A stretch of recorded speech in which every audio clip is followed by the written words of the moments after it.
plate, 2-1 now. The count's of Magruder O'Bannon.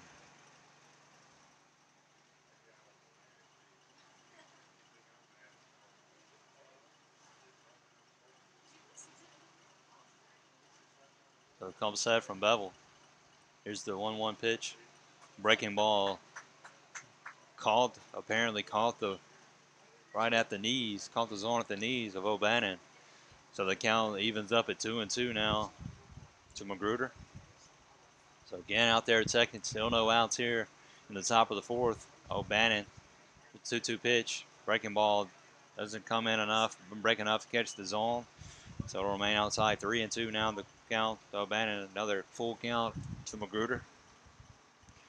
Magruder definitely looking to find a way to fare better than he has so far through this one. He's got a couple strikeouts on his back. Here's a 3-2 pitch.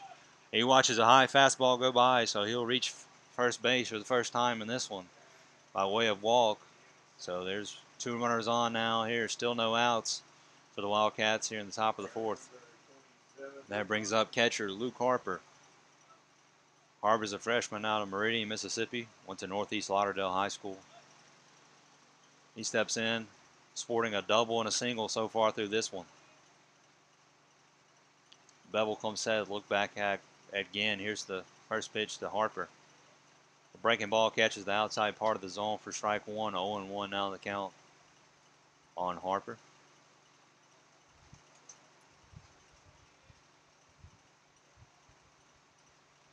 Digging back in, Bevel taking his time, checking in for the signal. Comes set out of the stretch.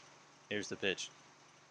Low and gets away from Warren. So Ginn and O'Bannon will be able to advance. So there will be 2 runners in scoring position now for the Wildcats. Still here with no outs as Ginn's on third and O'Bannon's on second. Harper at the plate. Now the count goes even after that wild pitch from Bevel. 1-1 now the count. May have been ruled a pass ball there, not a wild pitch on the part of Warren, not Bevel. It's a 1-1 pitch to Harper. He watches a high fastball out of the zone for ball 2. 2-1 now the count to Harper.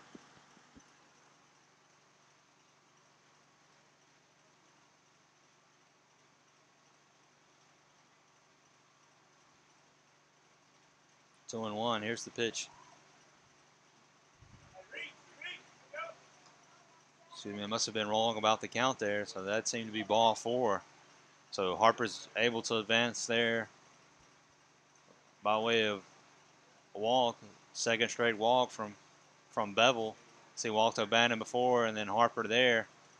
So Matt Taylor stepping to the plate here. Bases loaded. Still no outs here in the top of the fourth. And that brings up the top of the lineup for the Wildcats. First pitch misses the inside part of the plate. The ball on 1. A little bit of confusion there from the umpires as here up in the press box. We all thought that was ball 3, but he rewarded Harper the walk. So their bases are loaded here for the Wildcats now, and the top of the lineup up, meat of the Wildcat lineup coming into play. 2-0 now the count to Taylor. Bevel definitely need to be careful here how he pitches here to Taylor. 2-0 with bases loaded. Here's the pitch. Nice spot from Bevel, but Taylor went off for that as a low fastball below the knees. 3-0 now the count on Taylor.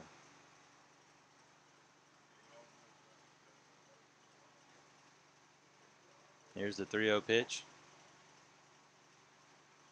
Low and inside, but caught the strike zone for strike 1. 3-1 now the count to redshirt freshman Matt Taylor.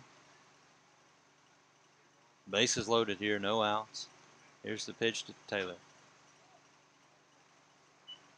Swung on and fouled back over to the third base dugout for strike 2. So a full count as Bevel works his way back to fill it up. And Taylor has to face the 3-2 pitch from Bevel. No outs, bases loaded.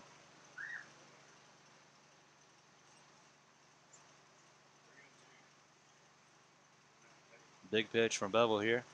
Breaking ball catches Taylor's arm, so After the hit by pitch, Bevel will walk a run in.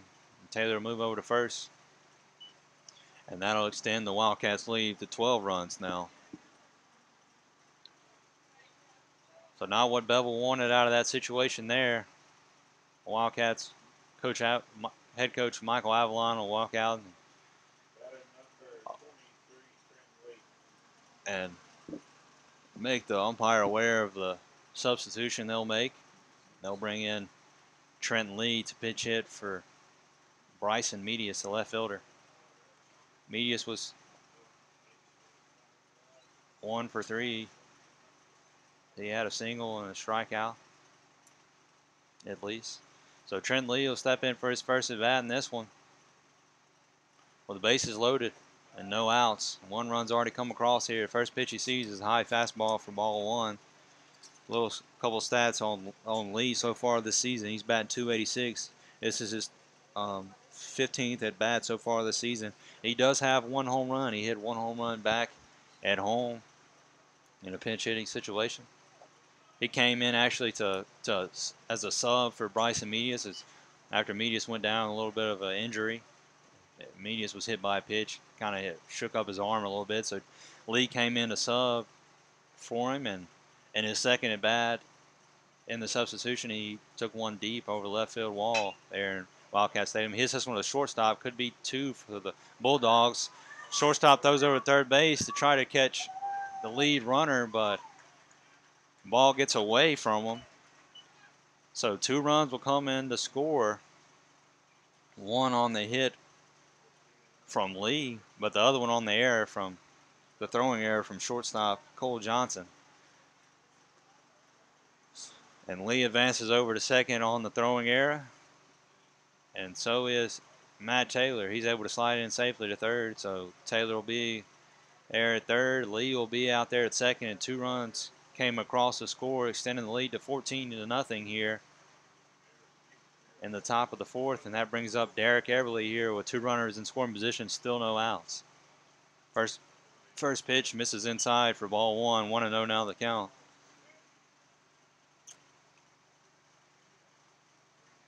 So 3 runs already come across the score before any outs have been made. I think it would have been double play opportunity there for the Bulldogs. But shortstop Cole Johnson made the decision to throw over to third. Try to get, he wasn't a lead runner, but he was ahead of the rest of them, as he didn't have a chance to catch Ginn coming in to score. But he was trying to get Harper that was trying to advance over to third, get the force out of him. But the throw was just away from third baseman. Now score 2 for the Wildcats. Advance 2 more. So 3 straight pitches thrown to Everly were outside of the zone. So Bevel falls behind here, 3-0 now to the shortstop Derek Everly.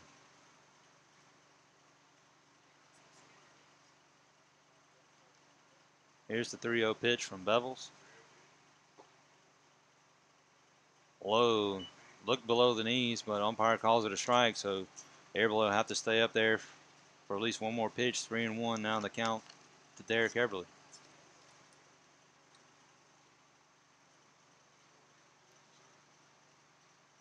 Here's the pitch.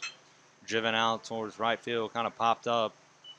Right fielder coming over to center fielder is actually going to make the play, but it'll be deep enough for Taylor to tag up, and he'll come in to score the 15th run for the Wildcats. So sac fly there from Everly scores Taylor and advances Lee over to third base. That'll bring up Mo Landry, the offensive leader for the Wildcats. Still only 1 out here in the top of the 4th. 4 runs have already come across the score, and Trent Lee's in scoring position there at third base.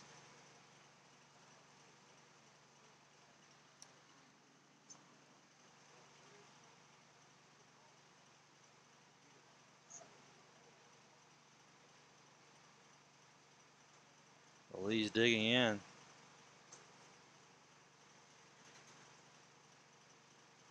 Comes set. Here's the first pitch to Landry. Breaking ball high. Didn't break much towards the zone. And it won't catch any of it for ball one. 1-0 now the count. Infield moves in a little bit, looking maybe to hold off the 16th run and lead. Ball's low and outside for ball two, 2-0 on the count. They'll probably be careful how they pitch to Landry here, as they may rather put him on and have the double play situation rather than allow him to score a lead, or even worse, take one deep and score two. So that pitch is swung on by Landry and fouled down the third base line for strike one. 2-1 now the count for sophomore Mo Landry. Bevel been struggling a little bit after he came in and closed the top of the third. He's been struggling a little bit here in the top of the fourth, as he's already given up 4 runs and only 1 out so far through this one. Pitch is low and in the dirt for ball 3. 3-1 now in the count. Bevel will get back on the mound, toe of the rubber. Out of the stretch comes Sed. Look back over at third at Lee. Nothing going. Here's the pitch. Driven in between the third base and shortstop for a base hit, and that'll drive in Lee. Landry will reach first by way of a RBI 1-out single. That'll bring in the 16th run across the plate for the Wildcats. And Coach DuPont will call times and head out towards the mound to talk things over with his Bulldog defense. It's been all Wildcats in this one so far. We'll be back. You're listening to Pro Over Baseball.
So we're back here in Goodman, Mississippi, on site of Holmes Community College campus. Your Wildcats facing off the Bulldogs. They lead this one 16 runs to nothing here early in the top of the fourth. After a 5-run effort so far in this one, only 1 out. 5 runs have already come across here in the top of the fourth. The Bulldogs elect to bring in a new pitcher, and they'll bring in the freshman Cameron Ferguson. He's a right-handed pitcher from Philadelphia, Mississippi. Look at a couple stats on him so far through this season. He's got an ERA of 5.40, win-loss record of 2-3. This is his 14th appearance. He started 5 games for the Bulldogs. He's thrown 23 and 1/3 inning. He's had given up 28 hits, 29 runs, given up 14 walks, and struck out 22 so far this season, and only given up 1 home run throughout all that. So not a bad stat line other than the ERA for freshman Cameron Ferguson, as he steps into this one looking to limit the damage here in the top of the fourth. And the Wildcats will bring in a pinch hitter in Noah Lewis. Noah Lewis is a redshirt freshman from State Line, Mississippi. Went to Greene County High School. Not many at-bats on the season so far for him this season. We'll take a look at his stat line for his redshirt freshman campaign. We'll see he has just 2 at-bats, and he struck out in 1 of them and grounded out another, so he has a batting average of 0 in this one so far, as he watches the first pitch in the dirt for ball 1. So 1-0 the count now to Lewis, as he looks to get his first hit of his junior college career. Second pitch is outside for ball 2. 2-0 now on the count.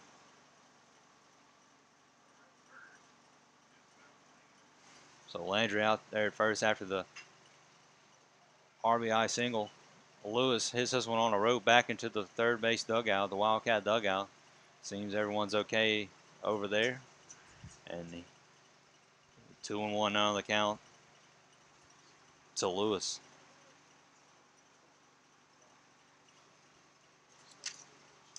So Ferguson would love to come into this one, get 2 big outs for his Bulldog team as a freshman.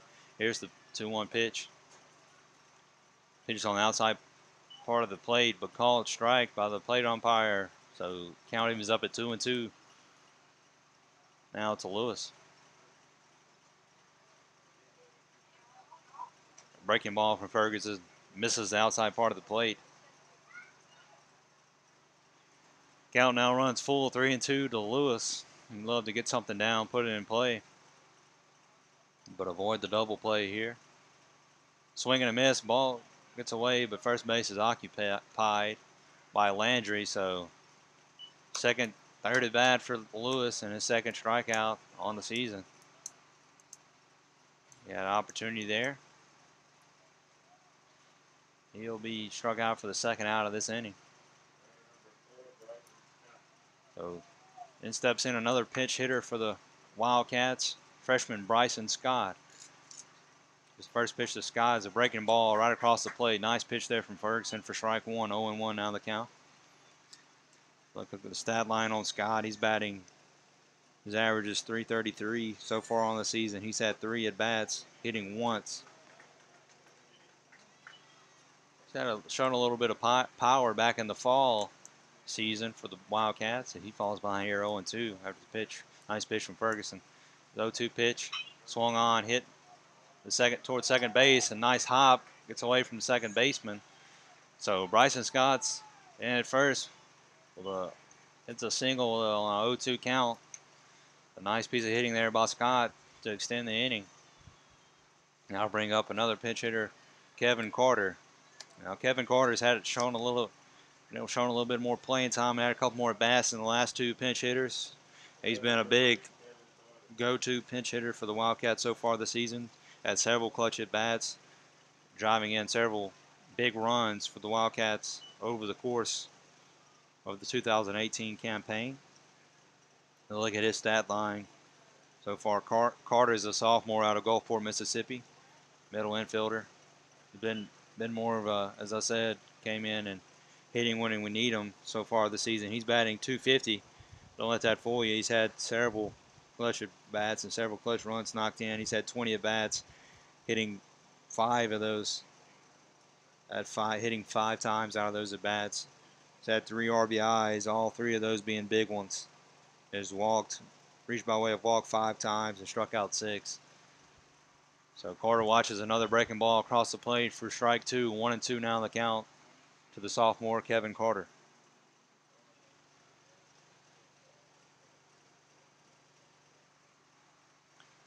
Here's the 1-2 pitch from Ferguson. Swung on and hit down to the first base line, but the first baseman's there to make the play and step on the bag for the third out of the inning. So freshman Cameron Ferguson comes in here in the top of the 4th and gets his Bulldog team out of a jam after 5 runs have already come across on Bevels earlier in the inning. So he gets 2 quick outs, and we'll head into the bottom of the 4th. Your Wildcats lead this one 16 runs to the Bulldogs none. We'll be back. You're listening to Pro River Baseball.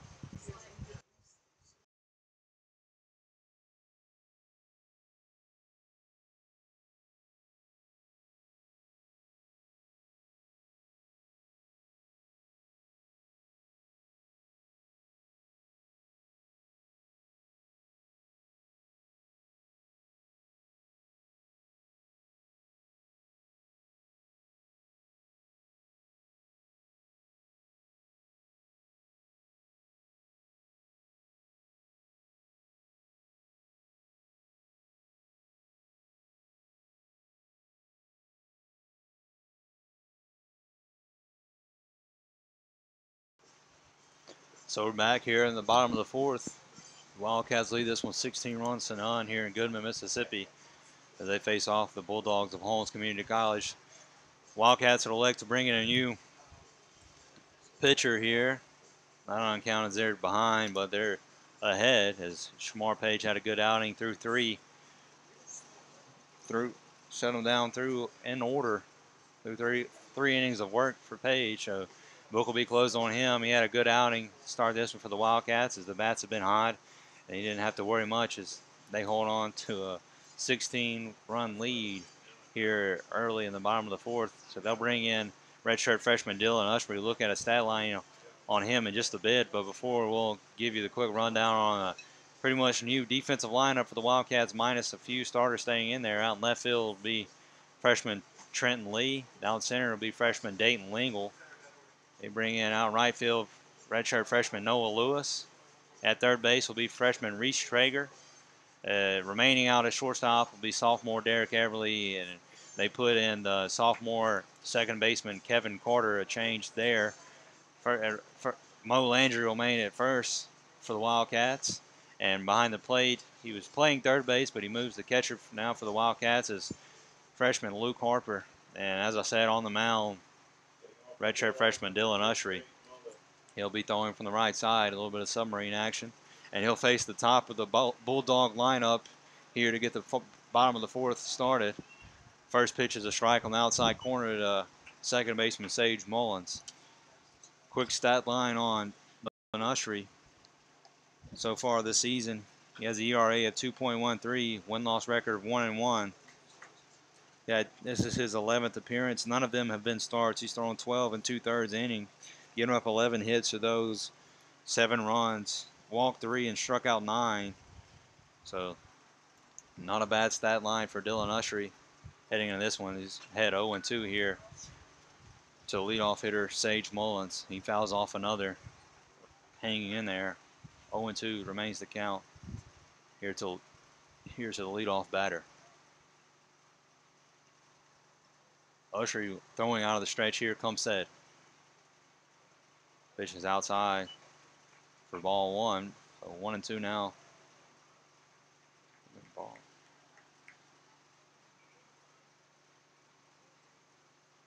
1-2 now in the count to Mullins. So runs in and apparently hit the sophomore Sage Mullins. So he'll take first to lead off the bottom of the fourth by way of hit by pitch, as the pitch from Ushery ran in on him. It's like it tipped his elbow at least. So that'll be only the second base runner to reach for the Bulldogs so far through this one. And that'll bring up the sophomore J.D. Roberts, the center fielder. First pitch to Roberts. He fouls this one out over third base dugout for strike 1. A little bit behind on it. He pieced it up though. So 1-1 now in the count to Roberts.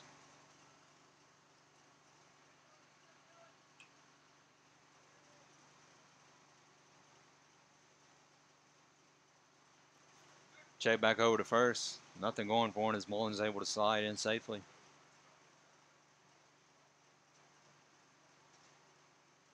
Ushery will step back up, toe up the rubber. Come set. Second pitch to Roberts. Catches the outside part of the plate for strike 2. 0-2 now in the count. Here to J.D. Roberts.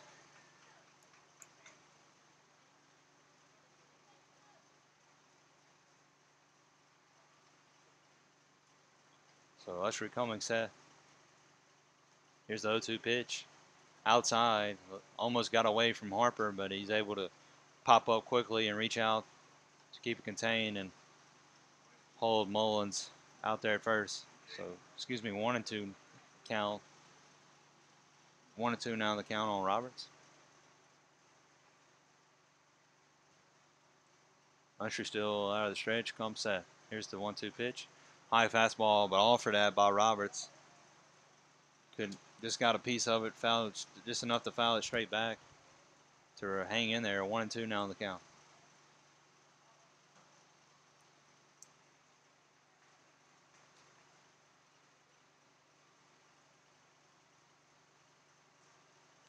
Ushery comes set. Here's the pitch. Driven out to shortstop Derek Everly, could be 2. Throw over to Carter for 1. Throw to Landry on time for the second out, and they complete the double play. A little 6-4-3 double play there by the Wildcats. Nice one rolled up to get 2 quick outs for Dylan Ushery, and that's the second time that's happened throughout this ball game. Bulldogs get a runner on, and he's quickly set down by way of double play. And so 2 outs here now in the bottom of the 4th. First pitch to shortstop Johnson. A little outside, but umpire calls it a strike. 0-1 now in the count. That one's across the plate for strike 2. Johnson didn't even think of offering at it. So an 0-2 as Usry's back in the rhythm of things here. So third straight 0-2 count from Usry. Here's the 0-2 pitch. Breaking ball, swung on and missed. A little in the dirt. Harper's going to have to make the throw, and he does easily for the 3rd out of the inning. So a nice, quick outing there for Usry. Leadoff runner reaches first. Leadoff batter reaches first by way of hit by pitch. Then they're doubled up after Roberts hits into the double play, and then Usry sits down Johnson by way of strikeout. 3 straight pitches. So we'll head to the top of the 5th. Your Wildcats lead this one 16 runs to none. Ferguson will be back on the mound again for the Bulldogs as he came in and closed. Got his team out of the jam in the top of the 4th. We'll see how he handles a fresh lineup here. We'll be back. You're listening to Pro River Baseball.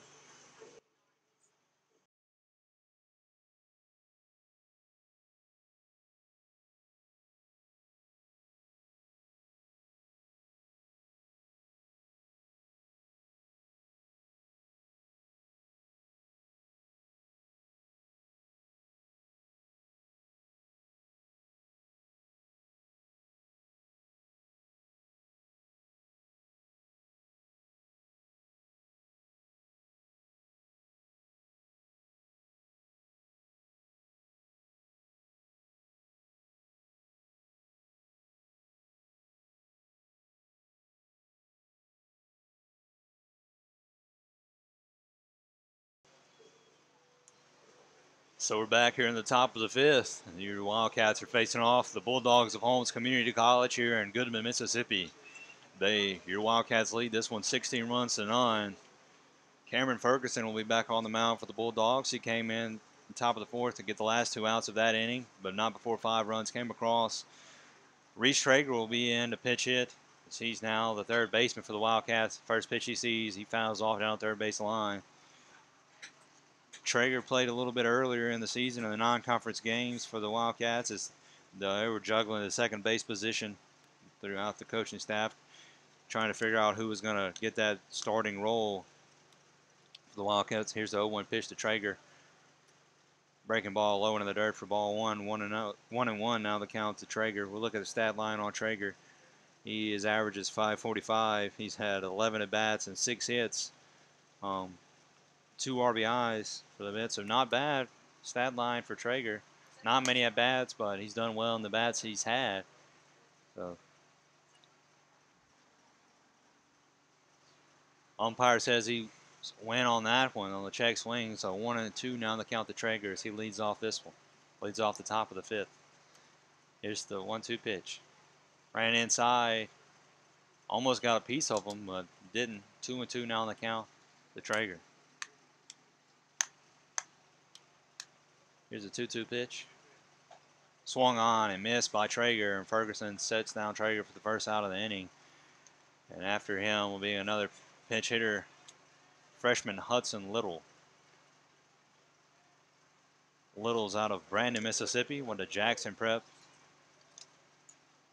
for his high school career. He'll step into this at-bat, batting .500 on the season. He's had 4 at-bats and 2 hits as he watches the first pitch by at the knees for strike 1. So 0-1 count now on Little. He steps in looking to make something happen and take advantage of this opportunity. Pitch was outside and high. Like he wanted to chase it a bit, but he doesn't. Holds off for ball 1. 1-1 now the count to Little. Swung on, dribbled over to 3rd base side. Little's got the speed, but a 3rd baseman makes a good play. And Little's retired on the ground out to the 3rd baseman, Brooks Cooper. So 2 quick outs there from freshman pitcher Cameron Ferguson. He's working through this Wildcat 2nd team lineup pretty smoothly. And that'll bring in freshman Dayton Lingle. He's had a couple of bats back earlier in the season, back in the non-conference play. His bats have been limited now that we've been through conference. Through his bats he's batted 200. He's had 10 at bats, 2 hits. Those 10 at bats, so that's a pretty easy average to add up. He's knocked in 1 RBI. So he now has a 1-1 count on him after a couple quick pitches from Ferguson. See how Lingle handles his opportunity. He's been awarded here as the Wildcats are way ahead of the Bulldog team. And Lingle drives this one deep out in the right center gap, and this will be enough for 2 for Lingle. As he jogs around first, and he'll trot into second for a 2-out double. So a nice piece of hitting there by Dayton Lingle as he gets a chance and takes advantage of it here in the top of the 5th.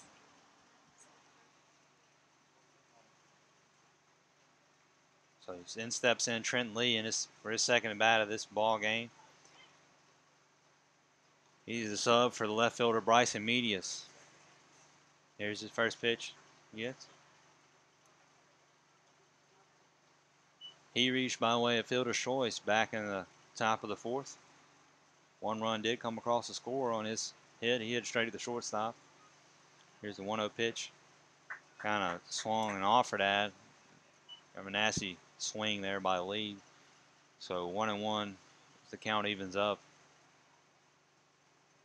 So Lingle out at second, 2 outs. Trindley at the plate, 1-1 count. Here's the pitch from Ferguson. Breaking ball. Came in on the knees for strike 2. 1-2 now in the count.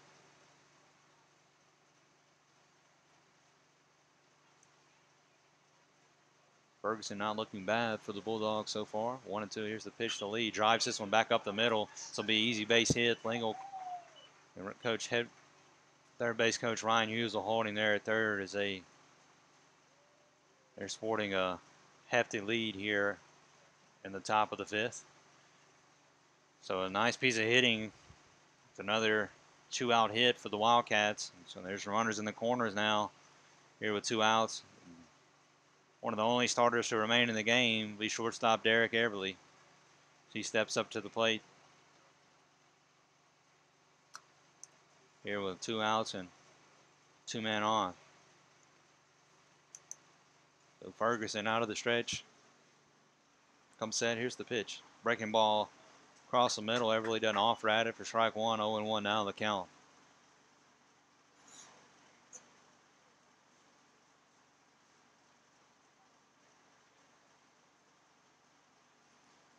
It's the 0-1 pitch. Fouled straight back for strike 2. 0-2 now on the count to Everly.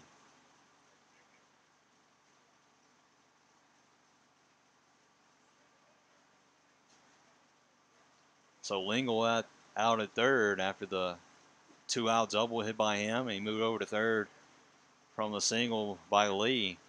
There's the 0-2 pitch to Everly.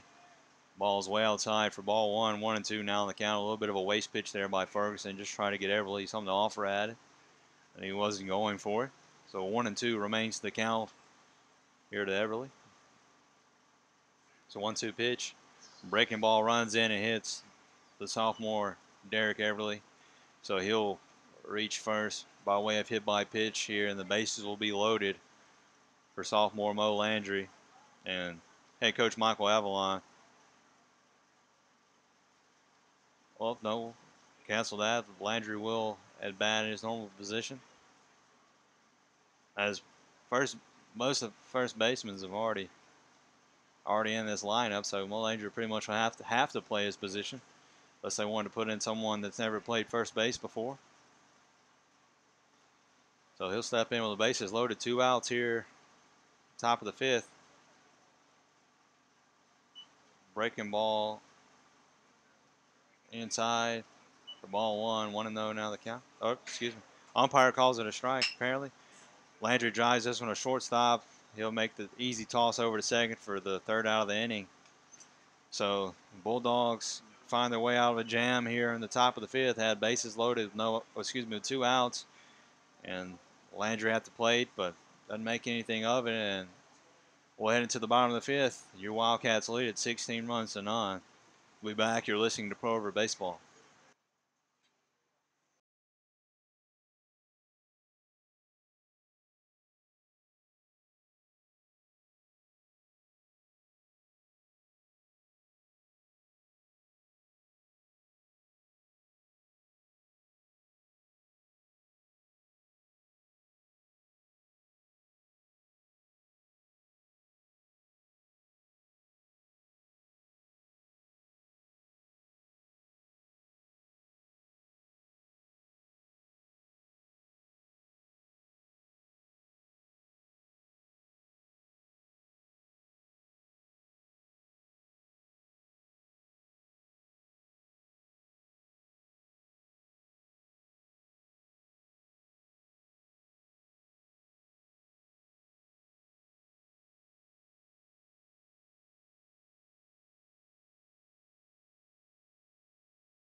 So we're back here in Goodman, Mississippi. Your Wildcats are facing off the Bulldogs of Holmes Community College. Bring in the Wildcats would like to bring in a new pitcher here for the bottom of the fifth as they hold on to a big lead of 16 runs. So that'll give a chance for the pitching coach Anthony Izio to see just how deep his pitching staff is. He'll bring in the freshman Austin Elliott. Elliott, recruit out of Alabama. First pitch he throws is the ball outside. We'll look at the stat line on him in just a minute. So far, the Bulldogs have gone down in order, or have remained in order after a couple double plays to hold them in that order. So 2-0 now the counts of catcher Matt Warren. Warren has the only hit in this one so far for the Bulldogs. Here's the 2-0 pitch to Warren. He dribbles this one back to second base. Carter fields it cleanly, throw over to first. Gets away from Landry. So Warren will take second on the throwing error from Carter. They were kind of close there, and the throw from Carter just sort of rose up and got away from Landry. So Warren reaches the base pass for the second time in this game. He's only the third person to do so far for the Bulldogs. But that will be their first runner in scoring position so far in this game. And that'll bring up the DH Jimmy Burse to the plate. It's a pitch from Elliott. First pitch is low for ball one. We'll look at the stat line for Elliott. So far, he has an ERA of 3.60.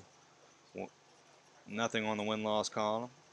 He's had 6 appearances, pitched 5 innings for the Wildcats, giving up 7 hits in those innings. Now this one's skied out towards left center, and that'll be enough for the first run to come across for the Bulldogs as the DH, Jimmy Verse, has a RBI double. And the first run comes across the score here in the bottom of the fifth versus freshman Austin Elliott. So the throwing error from Kevin Carter will be a costly one, as it'll allow the first run to score. And Bulldogs will avoid the shutout. So it's first pitch from Elliott. Ball low and in the dirt, gets away from Walters, new catcher in the game for the Wildcats. So that'll bring Jimmy Burse over to third. And Elliott's in a bit of trouble so far in this one. After an error on the base hit and then a pass ball, he's got 1 run's already come across and runner in third here with no outs. And third baseman Brooks Cooper got the best batting average on the team at the plate. That pitch misses low. Another ball, 2-0. And as I was saying, though, on Elliott, he's given up 7 hits, now 8 hits. 3 runs now, and walked 6, struck out 4 in the 5 innings of work he's had. So not too many outings for Elliott so far for this one, but he'll look to take advantage of this one. The ball's low and in the dirt for ball 3, so 3 straight balls thrown to Cooper. 3-0 now the count. Elliott love to bounce back here. It's 3-0 pitch. Right across the plate for strike 1. 3-1 now the count. Cooper wasn't even thinking about offering that one as they take any base runner they can right now. Here's the 3-1 pitch. Strike at the knees for strike 2. So Elliott bounces back and fills this one up. 3-2 now the count. So Brooks Cooper. It's the 3-2 pitch from Elliott. At the knees for strike 3. So Cooper set down on strikes. Nice show of fight there from Austin Elliott as he works his way back from a 3-0, being down 3-0, and strikes out Brooks Cooper with 3 straight pitches. So that brings up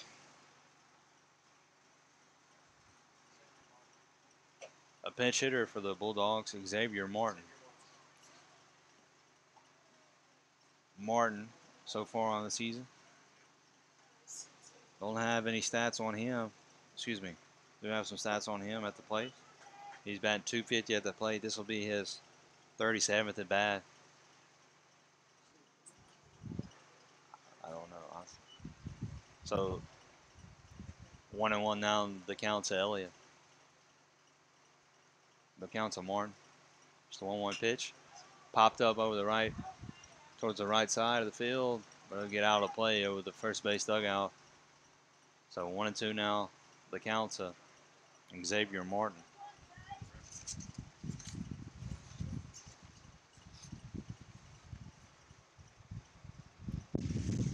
Martin, the outfielder, a freshman from Oxford, Mississippi. Here's the 1-2 pitch. Ball's in the dirt. Walters makes a good try at blocking it up and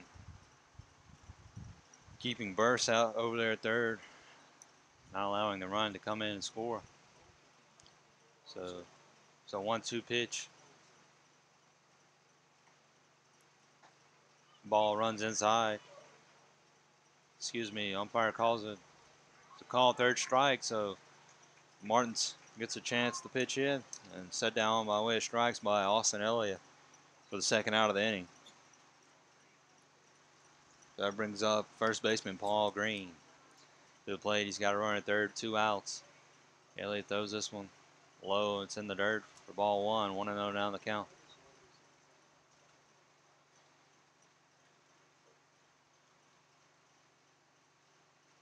Pitch. Low for ball 2. So 2-0 now the count to Paul Green, the freshman from Winona, Mississippi.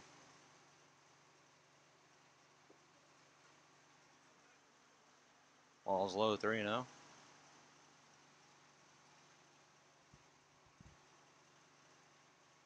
here's a 3-0 count from Elliott. And Green takes a swing at the 3-0 pitch. It was across the plate, so 3-1 now the count.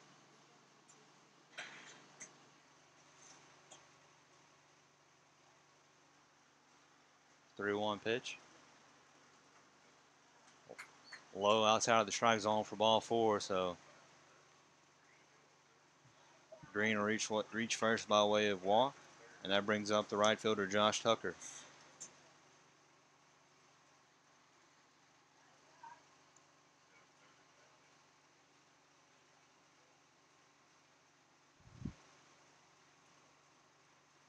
Here's the first pitch. Tucker, he gets a piece of this one and fouls it over first base dugout for strike 1. 0-1 now the count to Tucker. Tucker's hitting the 9th spot, playing right field. He's a sophomore for this Bulldog team, batting .222 now from Clay, Mississippi. 0-1 now the count to him. Driven over to the shortstop, Derek Everly, should be an easy one for him. He throws over to first. Landry able having to stretch a little bit, but makes the play for out number 3. So nice play by Landry to end this one. And that'll be the ball game here in Goodman as your Wildcats jump out to early run lead, and they finish the bottom of the 5th leading this one 16 runs to 1. That'll be the final for game 1. So after a couple of tough losses at Jones earlier in the week, they come and jump on these Bulldogs of Holmes Community College, defeating them here 16-1 in game 1. Nice start from Shamar Page, throwing 3 innings of scoreless ball, throwing them all out in order, only giving up 1 hit. And then Dylan Usher came in for an inning, retiring 3. Elliott came in. He gave up 1 run, another hit after the error by Kevin Carter. But nonetheless, Wildcats will win this one easily. We'll be back for game 2 in around 20 to 25 minutes. You're listening to Pro River Baseball.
working on my hours. We're going fishing.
So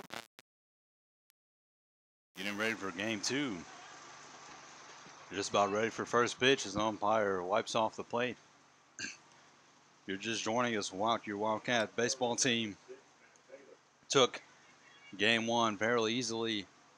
The final score of 16-1. They'll look hopefully do around the same here in game 2 as Matt Taylor steps in to lead this one off.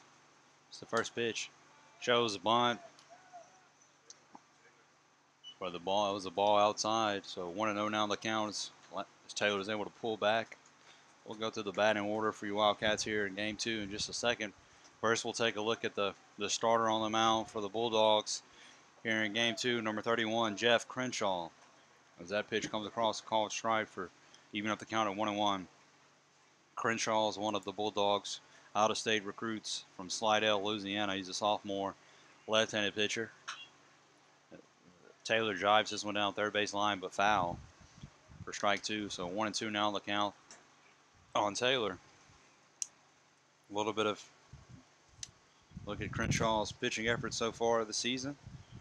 His ERA, an ERA of 2.42 on the season. Taylor fouls this one straight back. 2.42 ERA, a win-loss record of 4-5. He's had 12 appearances, started all 12 of those. This will be his 13th start. He's closed 2 games. He's given up 54 hits. 54 hits, 38 runs, walked 31, and struck out 52 as Taylor fights off one more to remain in there. So not a bad stat line for starter Jeff Crenshaw.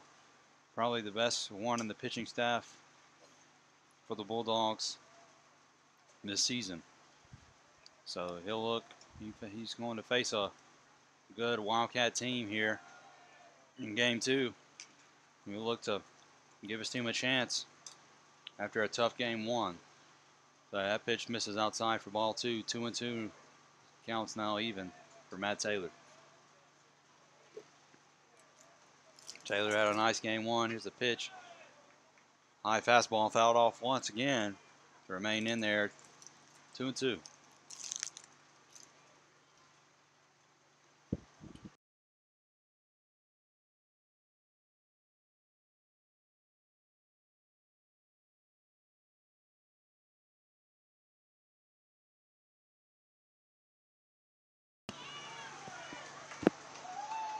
Two pitch is driven right back up the middle for a base hit. So Matt Taylor reaches first by a leadoff single. So a nice start of the game 2 here for the Wildcats. That brings up left fielder Bryson Medius to the plate. Medius had a decent game 1. Had a couple base hits. One base hit and a couple strikeouts before he was pulled in count of the big lead Wildcats had. Crenshaw will take a check back over at Taylor at first, but nothing going for him as Taylor slides back in safely.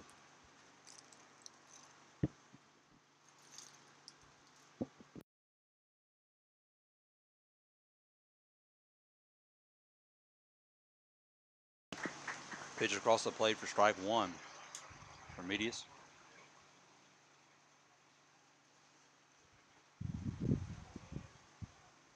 So 0-1 now on the count to Bryson Medius. Taylor out there at first. No outs in the inning. Nice pitch from Crenshaw. Tried to spot off the breaking ball on the outside part of the plate, but just misses for ball 1. Counts now even at 1-1.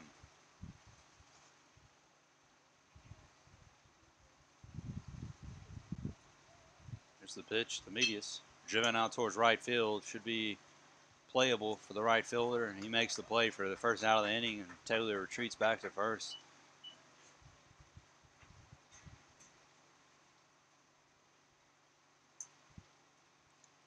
And in steps Derek Everly, the shortstop, for his first at bat of game 2. He had a nice game 1, had 3 hits, and 4 plate appearances before he was pulled and pinch hit for. There's the first pitch to Everly. Shows bunt, pulls back as it was out of the way. Taylor tries to take second. And he's caught stealing out there second as Matt Warren's able to feel the ball got away from him just a bit. But he makes the throw in time to retire Taylor out there at second for out number 2 of the inning. But just like that, there's 2 outs. And Everly's at the plate with a 1-0 count.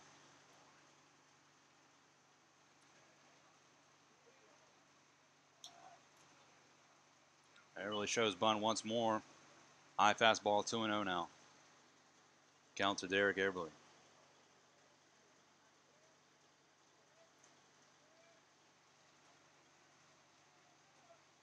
Here's the pitch. Strike across the plate. 2-1 now the count.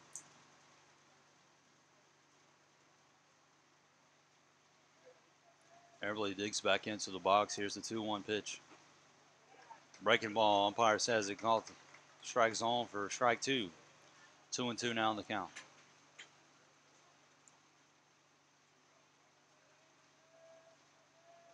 Here's the 2-2 pitch from misses outside for ball 3. So a full count now to Everly. Crenshaw will have his hands full. He's facing a good hitter at the plate in sophomore Derek Everly.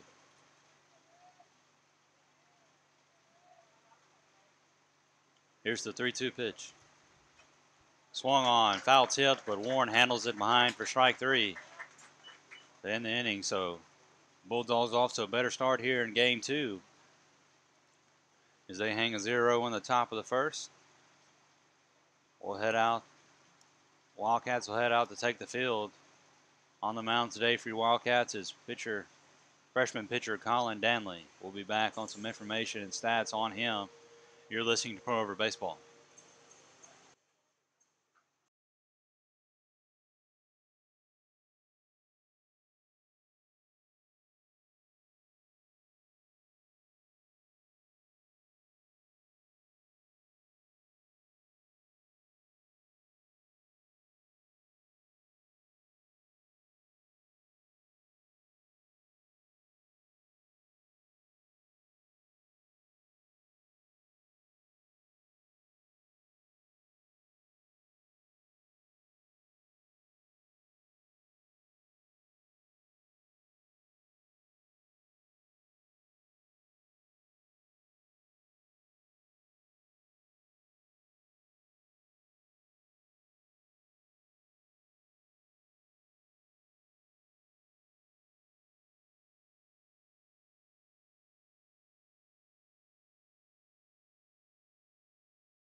Back here in the bottom of the first, Wildcats facing off against the Bulldogs at Holmes Community College.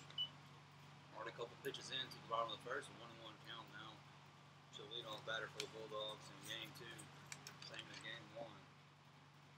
Second baseman Sage Mullins. Hit misses outside for ball 2. As I said before we went to a break, pitching or starting today for you Wildcats. Game 2 will be freshman Colin Danley. Danley out of Lucedale, Mississippi. Went to East Central High School. We'll look at a stat line on him in just a minute. Here's the 2-1 pitch. Pitch across the middle for strike 2. Wasn't offered up. Added by Mullins. So 2-2. Count runs even for Danley. Danley normally working out of the relief position for the Wildcats.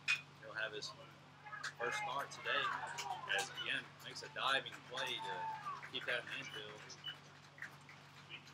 But it wasn't on time as Mullins able to beat it out for leading off infield single. But a nice play by Scooter again to keep it here in the infield. Probably wouldn't advance. Mullins probably wouldn't advance much more. Still, nice show of again's range out there at second. But as I was saying, after the base hit, that brings up center fielder J.D. Roberts. Danley normally working out of a relief position for the Wildcats. He gets his first start here. After Nightingale came in to throw a couple innings last week in an effort to try to beat 1 seed Jones County. So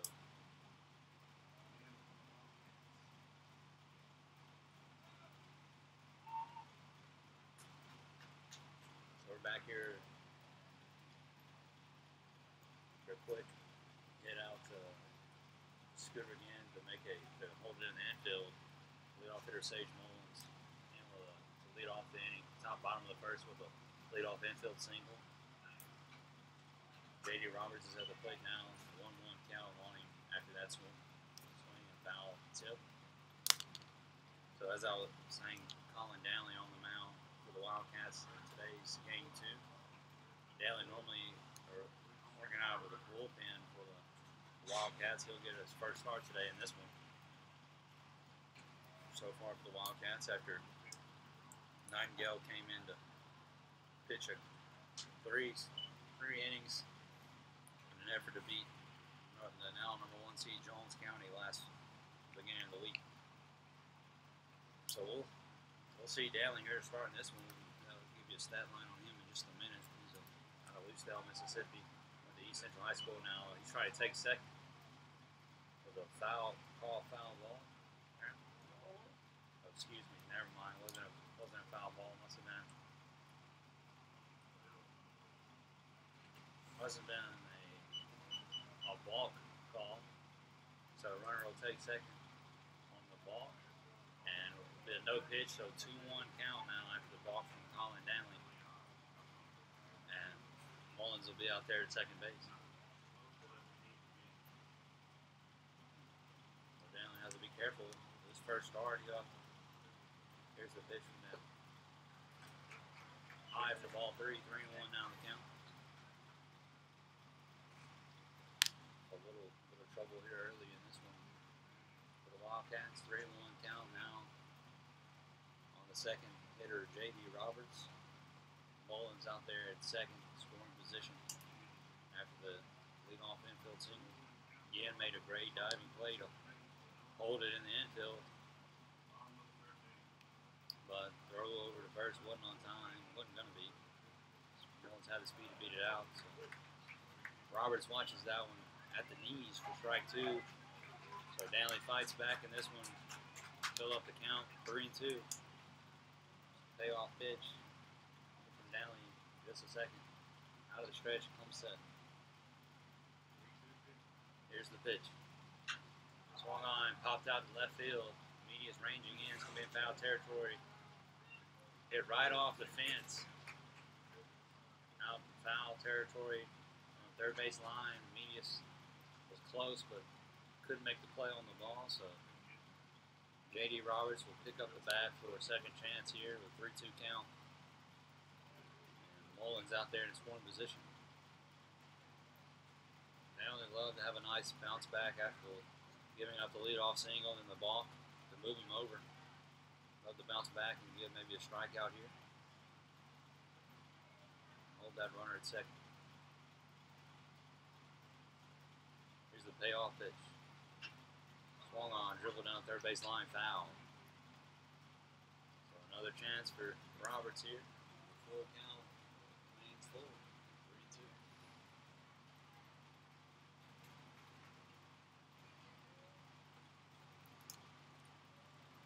Danley come out of the stretch.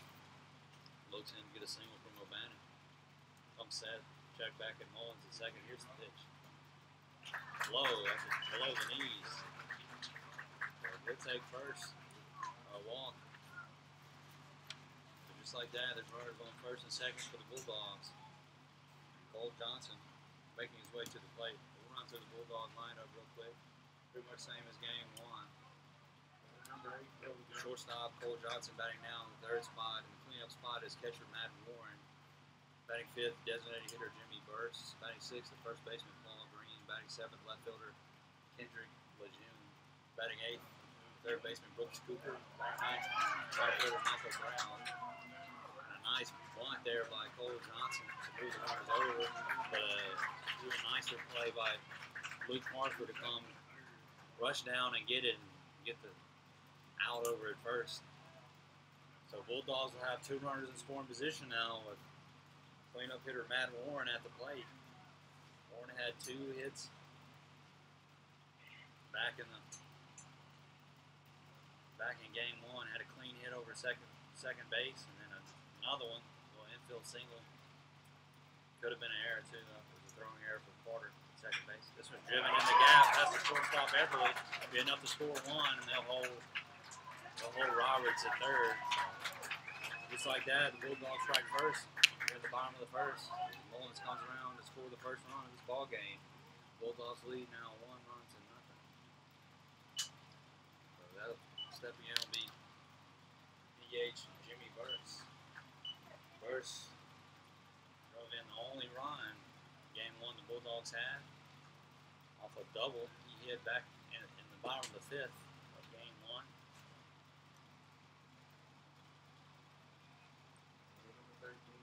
Manley stepping in with runners in this corner and 1 out.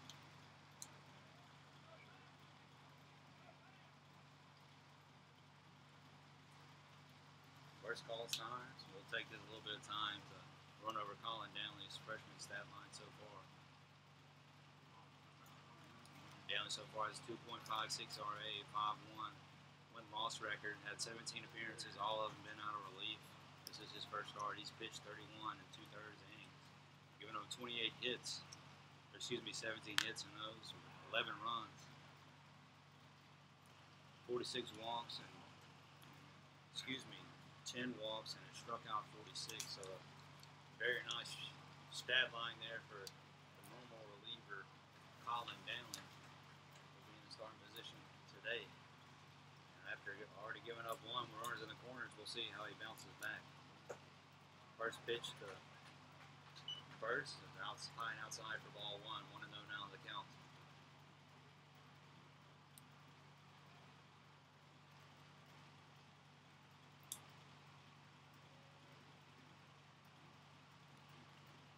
Here's the pitch to first.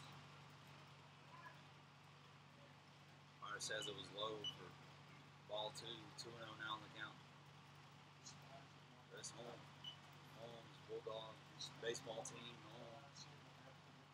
For their unorthodox way of playing. They play small ball. Already bunted. Moved the runners over to scoring position to set up for Warren earlier. And here at 3-0 count, they definitely don't want to load the bases. Perhaps bring up another small ball opportunity for the Bulldogs.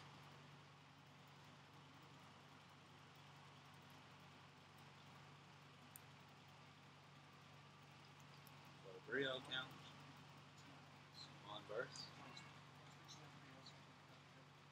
Runners in the corners.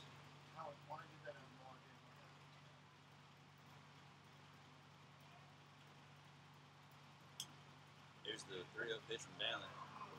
At the knees for strike 1. 3-1 on the count.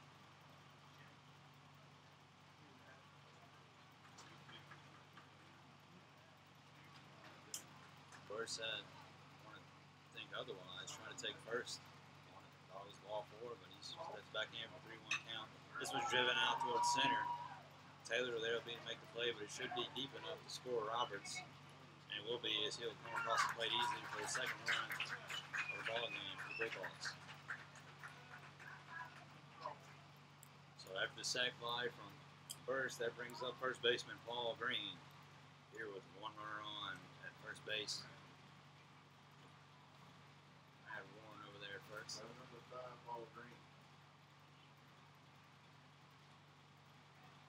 2 runs already come across. Here in the bottom of the first for the Bulldogs. Danley trying to work his way out of the jam. First pitch is a strike from Danley. Maybe heating up a little bit, maybe finding his rhythm. A little action on the bullpen for the Wildcats here already early. Left-handed pitcher, left-handed sophomore, Luke Bradley out there. Don't think he's quite getting hot yet. Just out there just in case. Danley gave him a bit of scare here in the bottom of the first, but he's back on track here now, 0-2. But you definitely don't want to pull him here this early. There's the 0-2 pitch, 2 outs. Swung on, fouled straight back into O'Bannon's glove for strike 3 and out number 3. So Danley fights a way out of it, but he gives up 2 before he does. So the Bulldogs lead this one heading to the second inning, 2 runs to 9. The Wildcats look to get bats high here in the top of the second. We'll be back. Crenshaw headed back on the mound for the Bulldogs. You're listening to Throw Over Baseball.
So we're back here at the top of the second and good in Mississippi. The Wildcats fall behind after the first inning, 2 runs to nothing to the Bulldogs after a little rally from the Bulldogs. First pitch is swung on and hit out towards left center in the gap.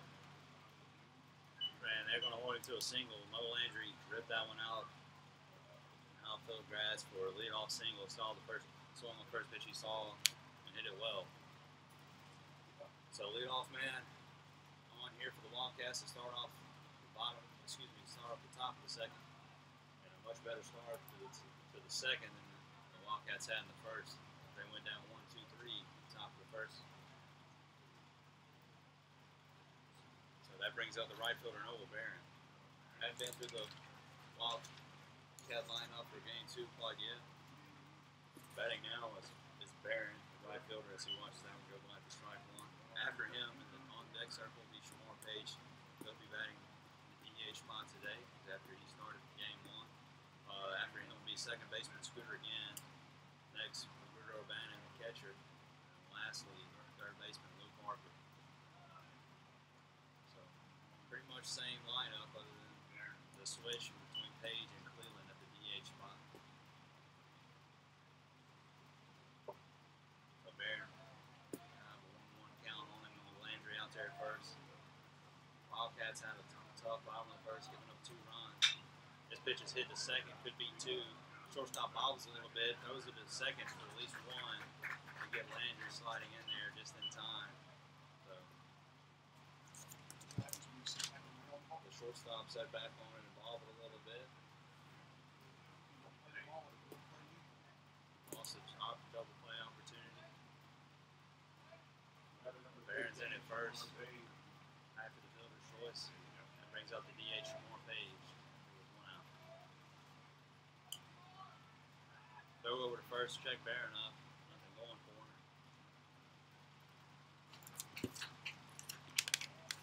Crenshaw's been pitching well so far for the Bulldogs in this one. A little help with the defense as well.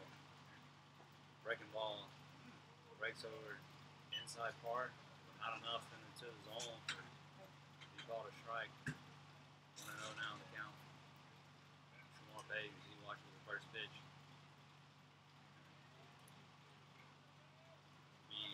Shamar's first at bat on the day after he started the game one, came in through 3 scoreless innings, set them down in order, giving up. Well, he gave up 1 hit, but remained in order after a double play. Right after the hit. Only gave up 1 hit in 3 innings of work. They pulled him after the Wildcats took a big lead early. They want to use him any more than they had to. But he'll be the responsibility will be at the plate today here in game 2. Wildcats will pin on him. High bat he has. Here's a 1-1 pitch. Reaches down. Fights one off, or tries to put one in play. 1-2 count now. Shamar Page. Stat line on him, so you haven't seen it so far today. Page batting .310 on the season. This is his 59th at bat. He's had 22 hits out of those 59, out of those 58 at bats. Here's the 1-2 pitch from Crenshaw. Set out of the stretch, still checking over there, Barron. He didn't like what he saw. Guess he didn't like what he saw as he holds up the throw over first.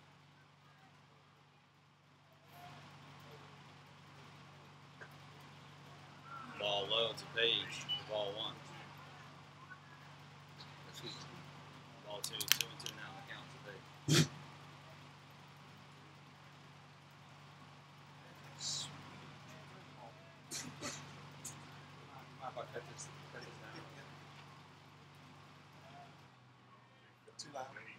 Yeah.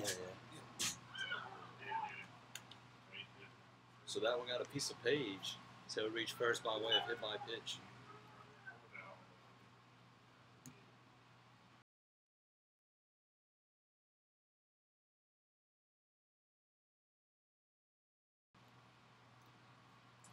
So after the hit by pitch, Page is hit by the pitch. He reaches first, and Barron will move over to second.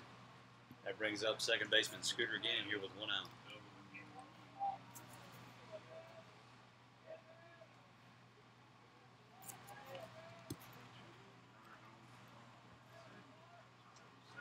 First pitched again. Breaking ball catches the outside part of the zone for strike 1. 0-1 now to count to Scooter again.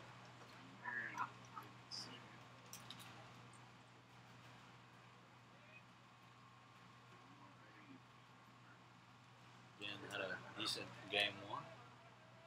Couple hits before he was pulled. Pinch hit for Kevin Carter, substituted. Wildcats brought in some subs towards the end of the game.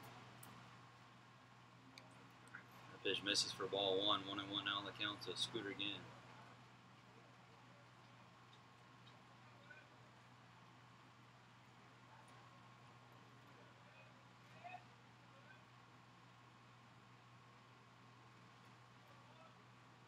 Pitch. High fastball swung at by again for strike 2. Had no business swinging at that one. But he did. So Crenshaw will jump out ahead here, 1-2.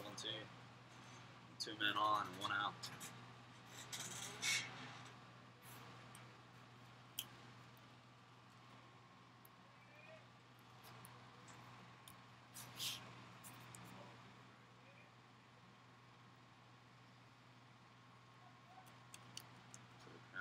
Crenshaw's looking in for a while, and he'll step off.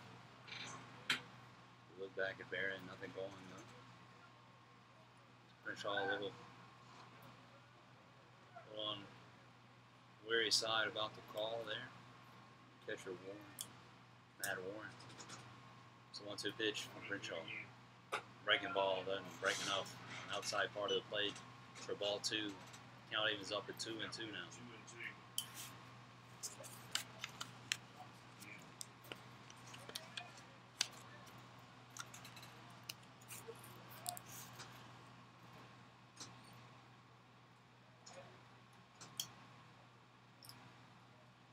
O'Bannon stepping in. Look over at first. Crenshaw took another little break here, working slowly here against Guillen. 2-2 count. Barron out there at second, Page at first, 1 out. Wildcats looking to avoid the double play.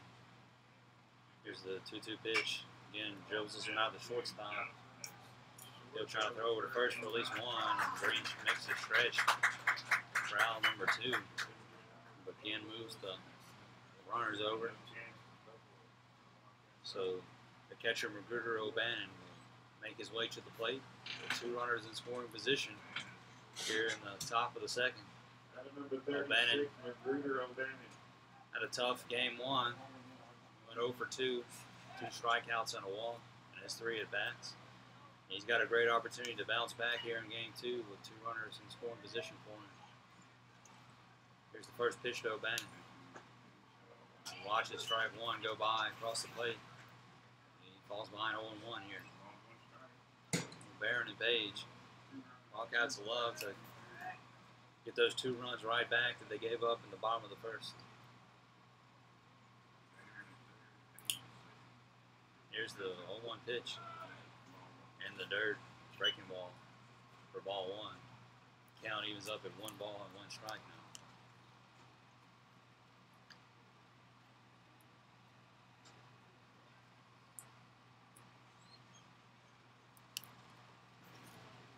A 1-1 pitch. Crenshaw comes set out of the stretch. Here's the pitch. Pitch was inside. O'Bannon took it down third base line, but foul for strike 2. So O'Bannon's behind now 1 and 2. Doesn't want to fall. Lose the opportunity to score at least 1 run here for his Wildcat team. Crenshaw working slowly on the mound. Comes set. Here's the pitch to O'Bannon. Breaking ball. Broke in on the outside part of the plate. Nice pitch from Crenshaw, but not enough for ball. So ball 2 and count evens up. And at 2 and 2. So O'Bannon will see the 2-2 pitch here. 2 men on and 2 outs. Here in the top of the second. Here's the 2-2 pitch. O'Bannon pops this one straight up in the infield. First baseman and second baseman trying to figure out who's getting it. First baseman ranges in, kind of took him for a run, but he was able to make the play for out number 3, and the threat is disarmed. The 2 runners in scoring position, and Barron and Page. For the Wildcats, get 2 men on, but leave them out there, scoring none. Bulldogs lead this one 2-0, heading into the bottom of the second. We'll be back here listening to Pearl River Baseball.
So we're back here for the bottom of the second of game 2.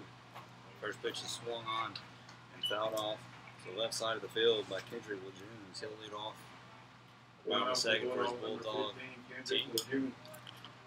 Colin Danley remains on the mound after a tough bottom of the first, giving up 2 runs to his Bulldog offense. That ball misses. Strike zone for ball 1, 1-1. Now the count to Lejeune. Breaking ball again misses. Ball 2, 2-1 now the count.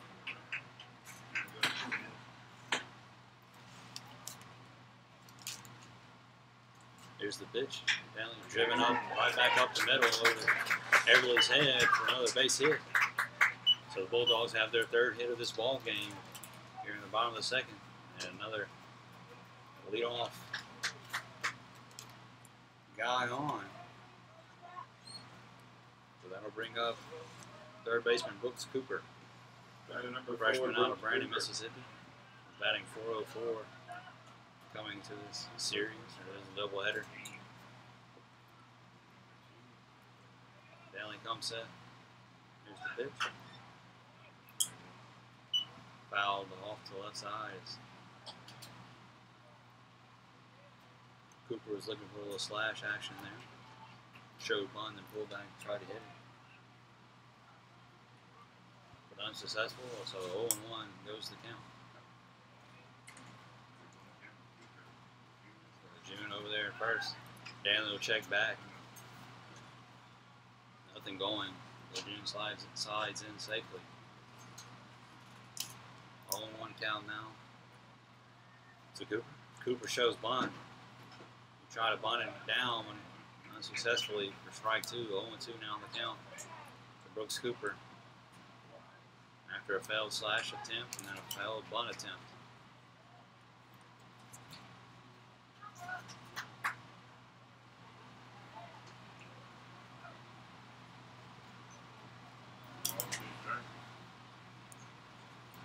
Danley comes set. Here's the pitch. Breaking ball runs inside, just misses him. For ball 1. 1-2 now on the count. On Cooper. Lejeune over there at first. Will lead. Could be a threat to steal. 1-2 pitch, driven right down 3rd base line. He'll get past Walker's outstretched glove. Lejeune will come around second, headed for 3rd. He'll slide into 3rd. So Brooks Cooper hangs in there with 0-2 count. Hits one down 3rd base line for a stand-up double. Bulldogs have their 4th hit of the ball game. And with no outs here, Wildcats have to be careful with 2 runners in scoring position for the Bulldogs.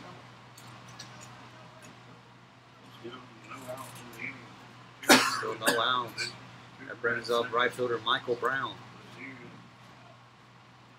He's got 2 RBI opportunities sitting out there at 3rd and 2nd. He's showing bunt, pulls back, slashes, executes it perfectly as he hits this one straight to right fielder. Barron will make a nice throw in to hold Cooper at 3rd. But Lejeune comes across the score on a nice slash from Michael Brown. And head coach Michael Avalon will call times, bring his team in. This might be it for Colin Danley, and it is, as he takes the ball and he'll look to the bullpen. We'll see who he brings in here. He'll be bringing in sophomore left-hander Luke Bradley. We'll be back on a stat line on him. After first two runners get on by way of a base hit and then a double, your 2 runners in score position.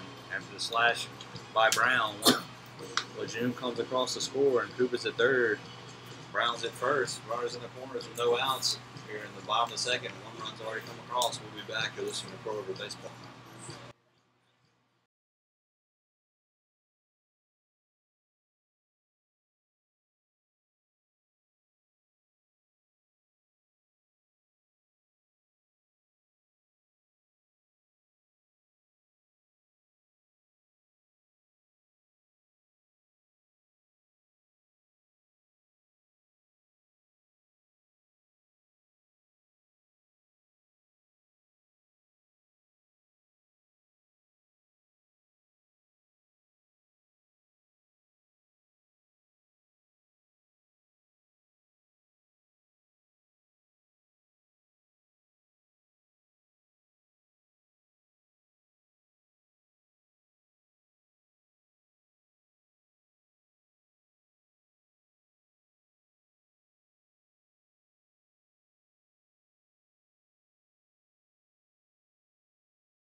So we're back here in Goodman, Mississippi. Wildcats find themselves down here early in the bottom of the second, 3-0. One run's already come across here, and the runners are in the corners. Still no outs. Head coach Michael Avalon likes to bring in Luke Bradley here, trying to work his way out of the jam. Bradley's been a situational guy all season. Worked his way out a lot of jams, a lot worse than this. So we'll see how he handles this one with Tucker at first and Cooper at third. After 3 straight hits by the Bulldogs, Bradley looks to step in and limit the damage here in the bottom of the second. But he'll have to face the top of the Bulldog lineup, second baseman Sage Mullins, to do so. So we'll look at the stat line on Luke Bradley in just a minute. For now, here's the first pitch Bradley's throwing. Check back over to first at Tucker. Nothing going. He's back to get safely. So a stat line on Bradley. Bradley so far he's got a 6.75 ERA. Nothing in the win-loss column. This is his 16th appearance. Has 1 save for the Wildcats. He's pitched 13 1/3 innings. Has given up 14 hits, 11 runs. Struck out 15 and walked 6 in his time on the mounds so far this season. The first pitch misses outside for ball 1, 1-0 now the count to Mullins. Another pitch misses outside, gets away from O'Bannon, and in comes Cooper. And Tucker will move on to second on the pass ball. So another costly mistake there by the Wildcats. Allows another Bulldog run. Bulldogs now lead this one 4-0.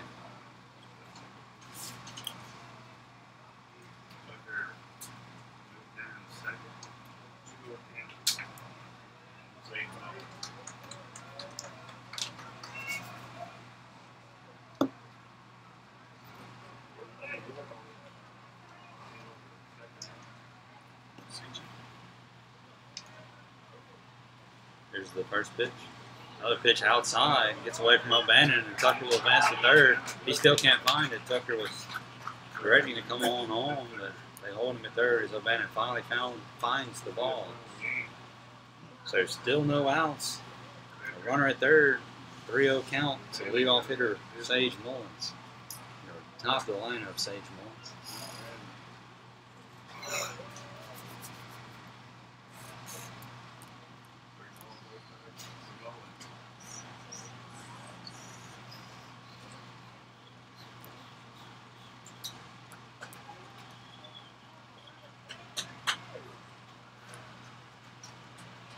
Mullins hasn't even had to offer one yet.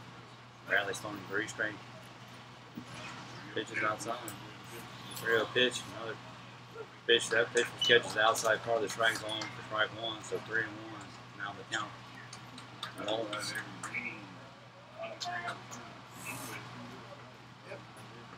Right pitch driven out towards left center. Now score Tucker. That'll be another center. Holmes is looking to turn this into 2, and he does. Momentum is definitely shifting the Bulldogs' way here in game 2. They drive in their 5th run here after their 6th hit.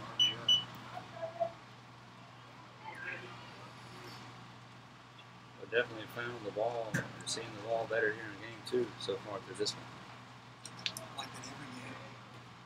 Batter number 22, J.D. Roberts.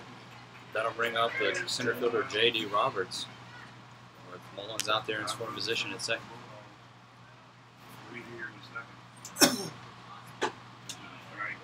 First pitch is a strike on the outside corner. 0-1 now in the count.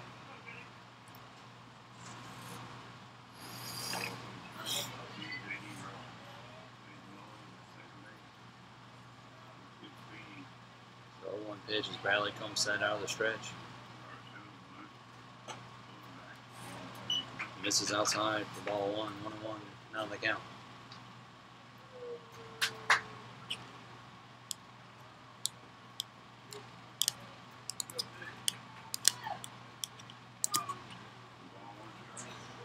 Roberts is showing bunt. Still no outs. He pulls back. That pitch is outside for ball 2. Bradley's just having trouble finding the strike zone here so far. So he's working O'Bannon. Stretching out almost every pitch, trying to keep it contained. There's a 2-1 pitch. Bradley comes set out of the stretch. Pitch is fouled straight back. Strike 2. The count evens up at 2-2 now. On Roberts.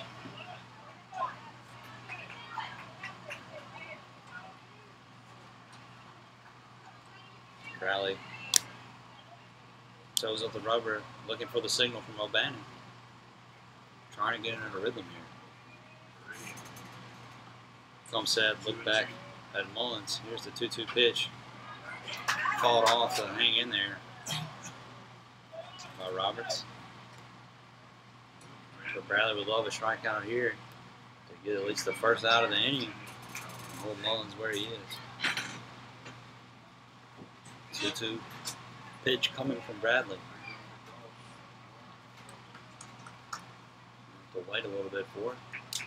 Takes a while looking in for the signal. Finally comes set, look back at Mullins. Here's the 2-2. Nice 2-2 pitch on the outside part of the plate. Umpire says it's a ball. So 3-2. Now the count.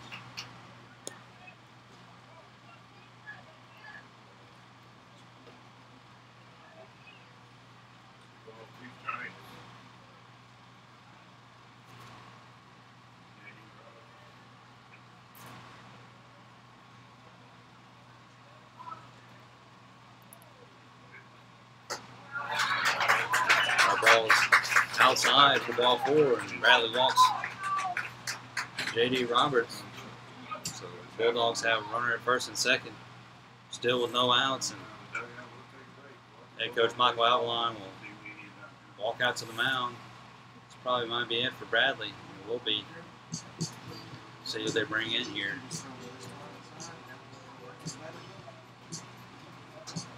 They'll bring in freshman Jared Meggs. We'll be back in a little bit on some stats on him. You're listening to Pro Over Baseball.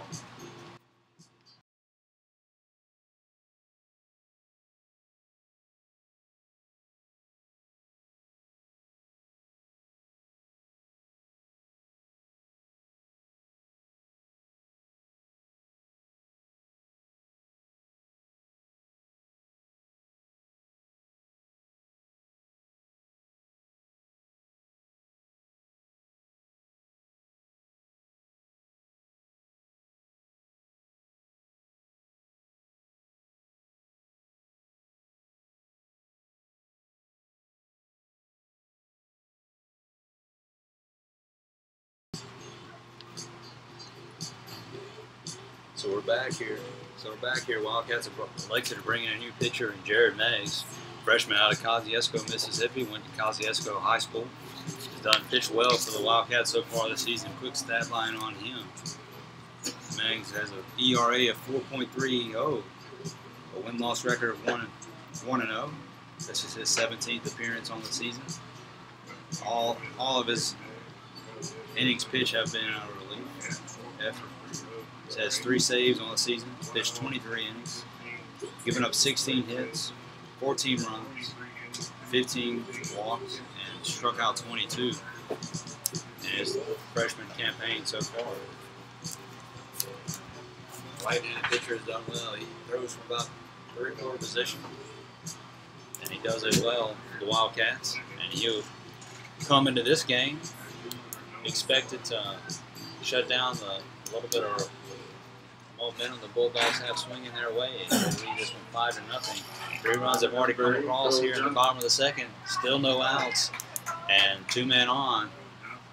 Sage Mullins out there at second after he reached way by RBI single, and then J.D. Roberts at first as he just reached way by a walk by Luke Bradley.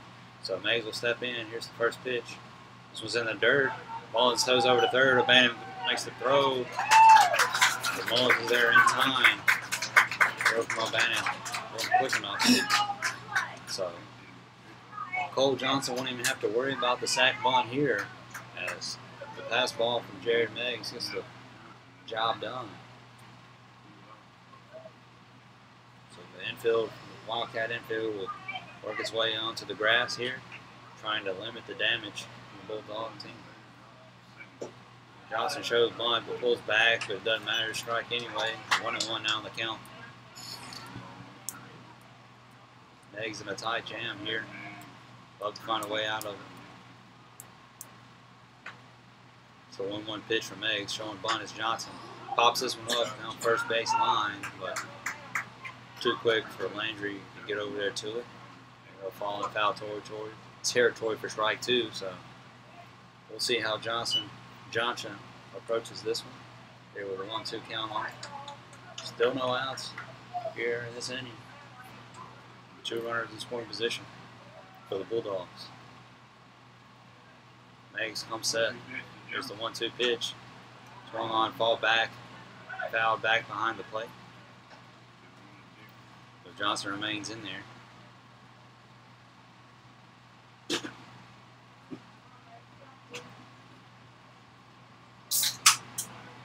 Johnson digging back in.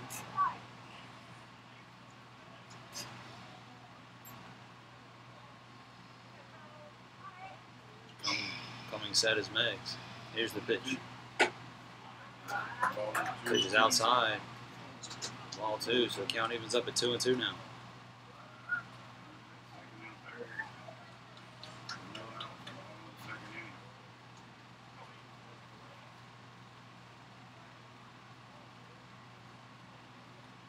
Two and two now on the count. Here's the pitch.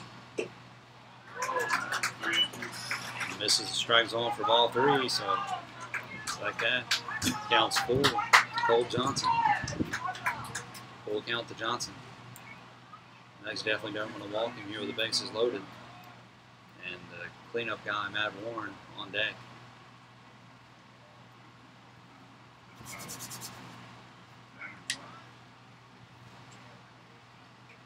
So 3-2 pitch from Meggs.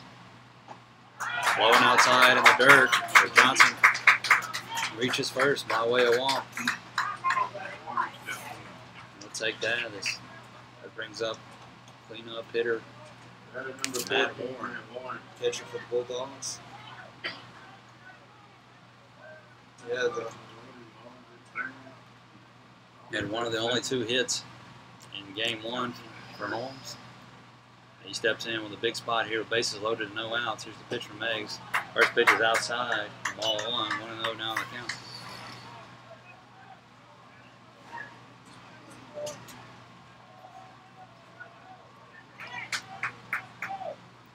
So bases loaded here. No outs. 1-0 count. So cleanup guy, Matt Warren. Here's the pitch. Driven out towards center. Should be playable for Matt Taylor as he comes in, catches it, throws in, and head coach will hold runner out there at third base. But it wasn't deep enough to score him. So Meggs manages to get out of that one without giving up a run. And steps in another dangerous hitter from the Bulldog lineup, Jimmy Burks. He drove in the only run back in game 1. The Bulldogs scored by way of a double in the bottom of the 5th. So he steps in with a big spot, 1 out, bases loaded. Wildcats will love to roll one up here. Here's the pitch from Meggs. Swung on a miss. Burst couldn't catch up with that one from Meggs. So 0-1 now in the count.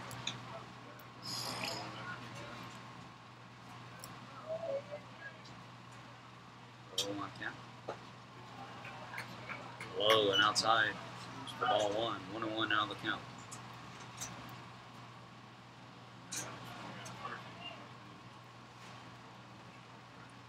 One and 1 the pitch. Comes that, here it is. Driven out towards left field. He just having to range back. On line, makes the catch. They'll send Mullins. He'll easily score. That one's hit deep out and left. So a nice piece of hitting there by Burris. 2 out sac fly. bring the 4th run in the inning across the score. That extends the Bulldog lead 6-0 here in the bottom of the 2nd. That brings up first baseman Paul Green.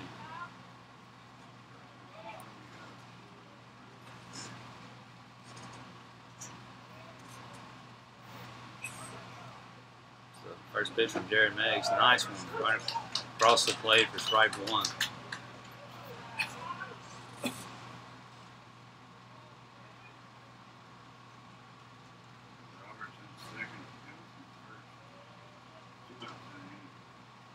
Pitch.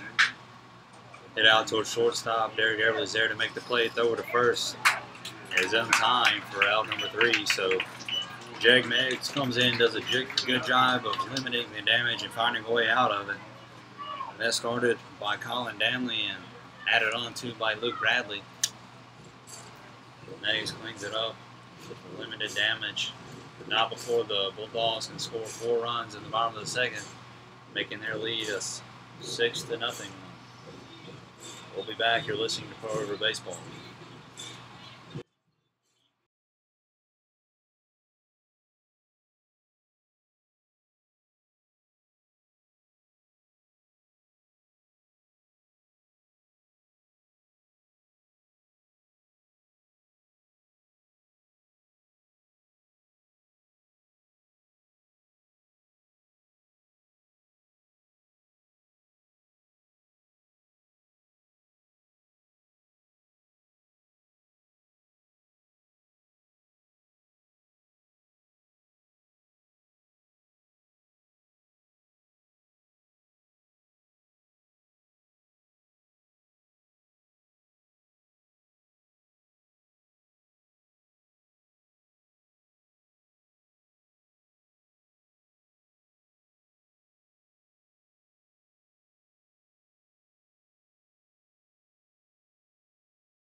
So we're back here for the top of the 3rd. Your Wildcats are down 6-0 here early against a team they beat 16-1 in game 1.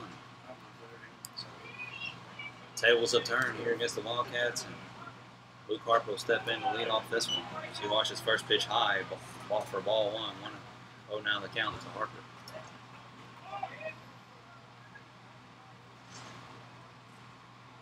Pitch from Crenshaw. Oh, and it hits his ankle. He'll have to take first on hit by pitch. So leadoff man is on. We have Luke Harper after being hit by that one. That'll bring up the top of the Wildcat lineup. The center fielder Matt Taylor.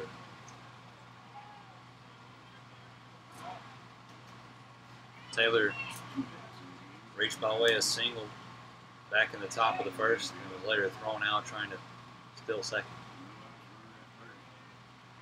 First pitch to Taylor, swung on and fouled back for strike 1, 0-1 on the count.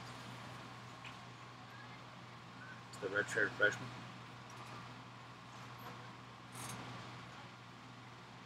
Crenshaw has done well so far through this one. He's allowed some runners on, but has found a way out of it, both ends. Swing and miss from Taylor. The pitch came across the plate. Taylor couldn't quite get on it for strike 2, so Taylor's line 0-2. Harper on over there at first.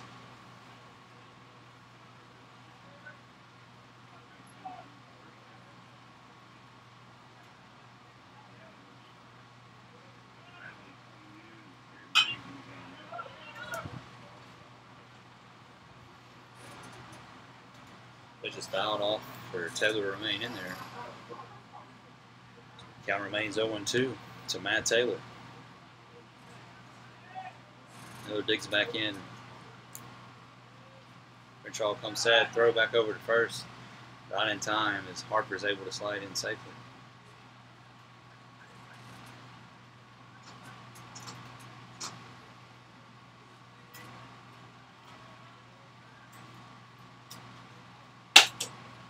Taylor coming back into the play.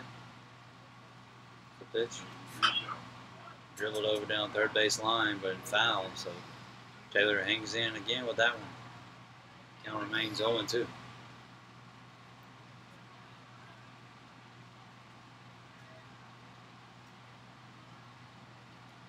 Count 0-2. Harper at first. Still no outs.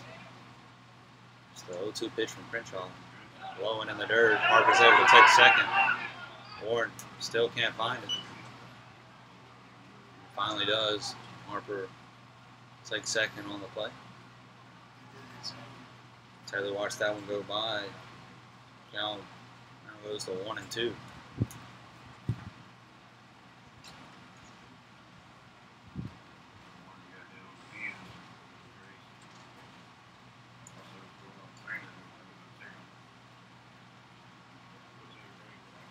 So the coach will come out and check on his catcher as he's shaking up a little bit on the play. Look on his arm, like his throwing arm. I don't know exactly what happened. Seems to be shaking up a bit after the little scuffle to try to find the ball. Shake it off and get back there behind the plate to his position. We'll resume play here. 1-2 count to Taylor. Still no outs, and Harper over at second now after the pass ball from Crenshaw.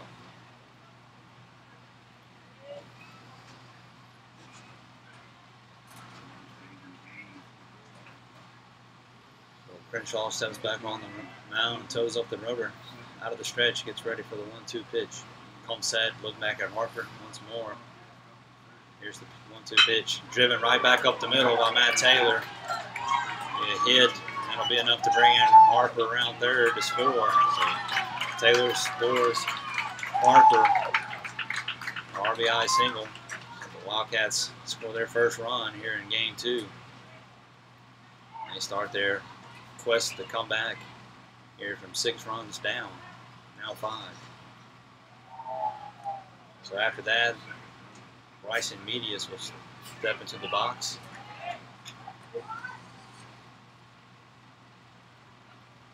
Taylor on first for his RBI single. Medius stepping in here with no outs. So nice pitch there from Crenshaw. Umpire calls it a ball, says it was low. But we're 1-0 now the count to Medius. She laid off the breaking ball from Crenshaw.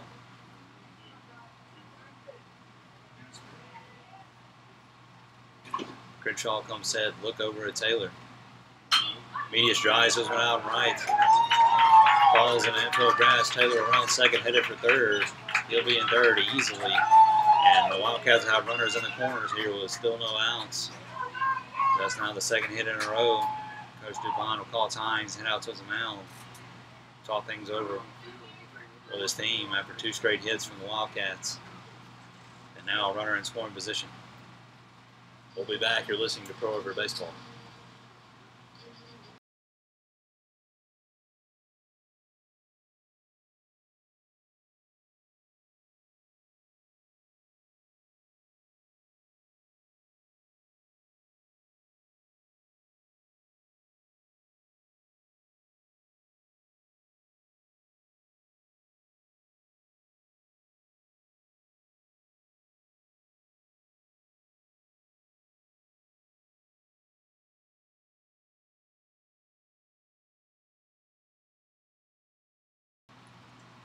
So we're back here in Goodman, Mississippi after 2 straight hits by the Wildcats.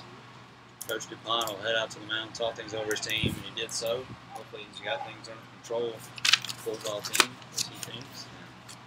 We'll resume play here. Runners in the corners, still no outs for the Wildcats, and Derek Everly at the plate. His first pitch to Everly. Breaking ball too low in the dirt. Ball 1.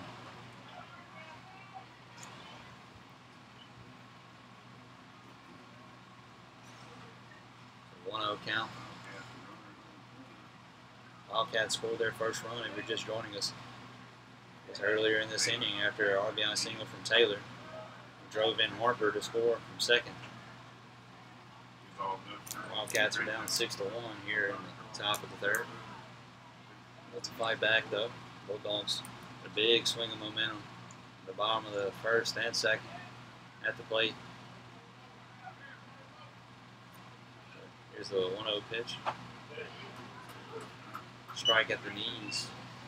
Derek Everly, 21 now on the count.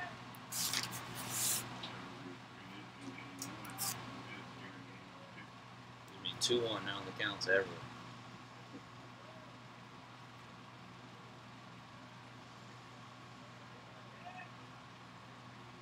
Draw comes set. Here's the pitch to Everly. He watches another one go by. Strike 2 now.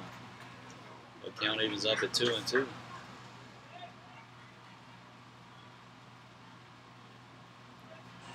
Two now the count to Everly. Runners in the corner, still no outs. Wildcats looking to try to find a way to score. Still a 2-2 pitch. Nice pitch from Crenshaw, looking to catch that outside part of the zone, but not quite there. So 3-2 now the count to Everly. Runners in the corners, no outs. Big pitch coming here from Crenshaw. It's the payoff pitch. Driven out towards second base. B2 looks over to first, but media speed. He's there in time, so he'll check down to first and get the 1 out. Derek Everly, but he drives in 1 run with that one. Driving in the Wildcat second run of this ball game and moves Medius over to second. That'll bring up Mo Landry to the plate. Wildcats now trail 6-2.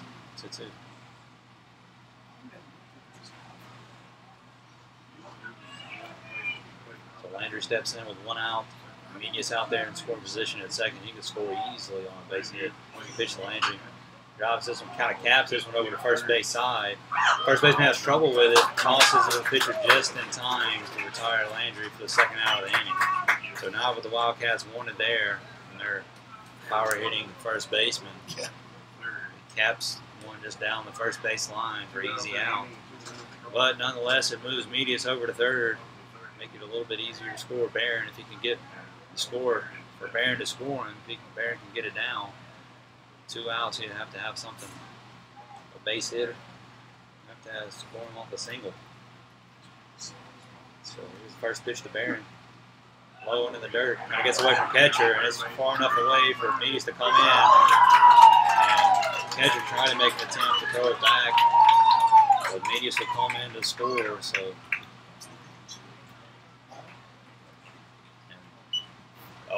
Barron, a little pressure off Noah Barron there as Medius was able to score on the wild pitch from Crenshaw.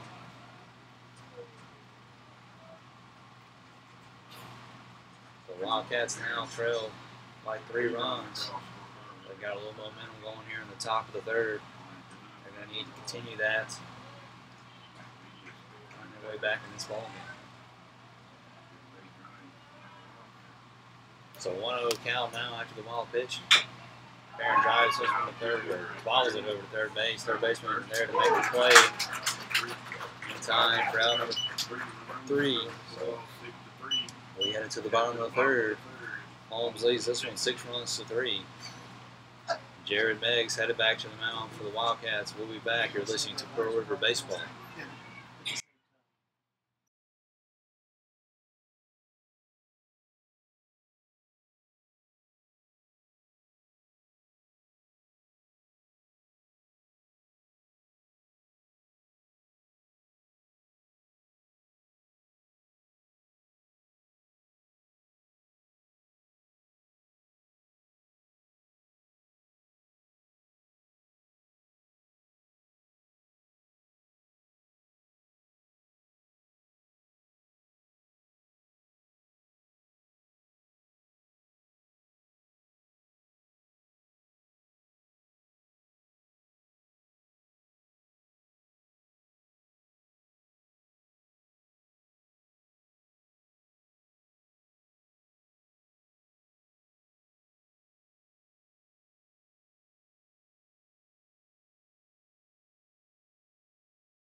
So we're back here in Goodman, Mississippi, on the side of Holmes Community College campus. back, the bottom of the third. Jared Meggs on the mound for the Wildcats. And at the plate, it's Kendrick Jr., left fielder. Bulldogs been swinging through this one. We got 6 hits in the ball game, and 6 runs have come across the score for them so far. They lead the Wildcats 6-3. Wildcats made a little quick jump, trying to get back in it. At the top of the third, scoring 3 there. So Meggs, he came in to close out the bottom of the second for the Wildcats. Bradley and Danley put a lot on, and a couple runs came across the score on them. He came in to try to close or limit the damage for them. He only allowed 1 come across after a sac fly. Got out of it, got 3 outs to get out. He'll be back here in the bottom of the third, try to continue this game. Now 1-2 now on the count. To Lejeune. The pitch driven out towards third base. It was right down the line, but just flared foul at the last second. So a scary ball for the Wildcats. Maybe Bulldogs would get their leadoff guy on, but he's back to the plate for the 1-2 pitch, having to face Jared Meggs. So, freshman Meggs comes set. Here's the 1-2. Fall back behind the plate. Hang in there. Lejeune remains in the at bat. 1-2 now on the count.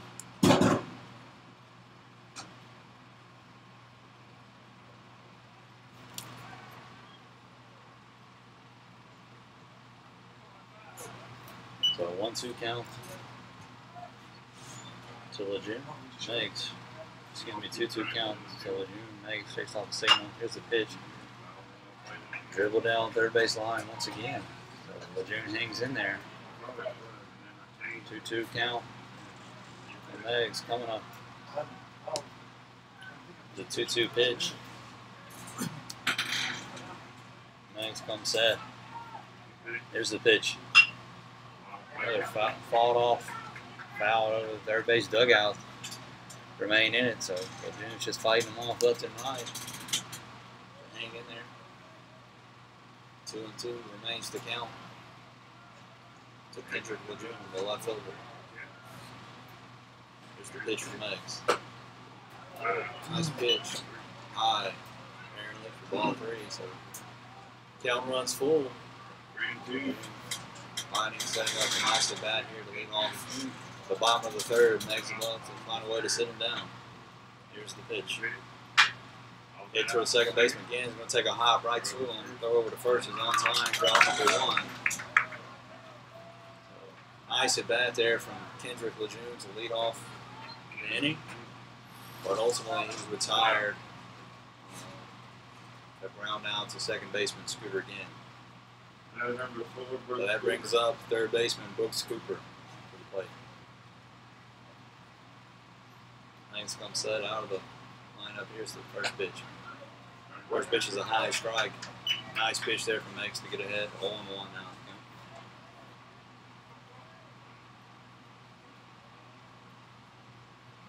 now. Pitch. High out of the zone for ball 1. 1-1 now to count.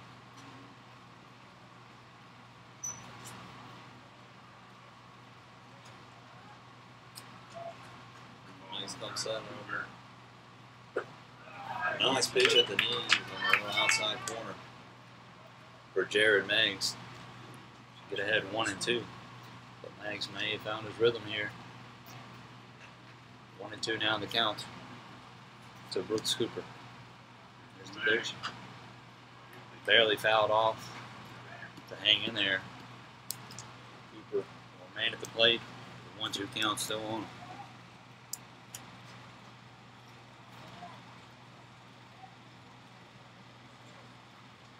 1-2 pitch. Meggs comes set. Here it is. Swung on. Foul tip, but O'Bannon handles it for strike 3 and out number 2. So Meggs may be finding his rhythm here in the bottom of the third. That brings up the 9th spot hitter Josh Tucker Josh had a big hit for the Bulldogs back. Tucker. The bottom of the second, he scored a couple runs on his hit. Nice comes set. Here's his first pitch to Tucker.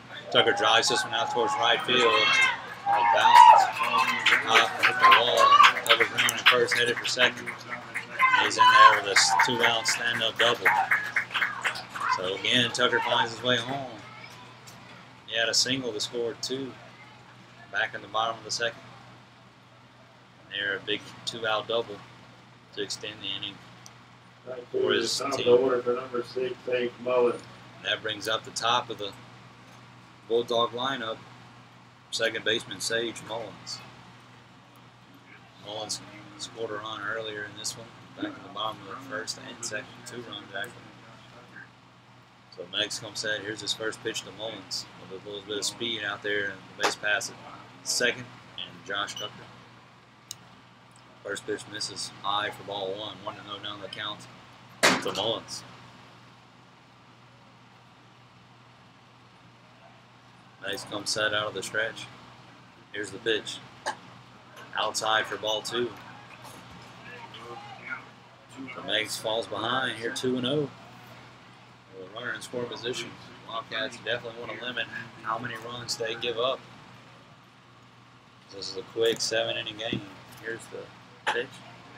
Misses outside again for ball 3. It's 3-0. Meggs can't seem to find the strike zone after the double from Josh Tucker.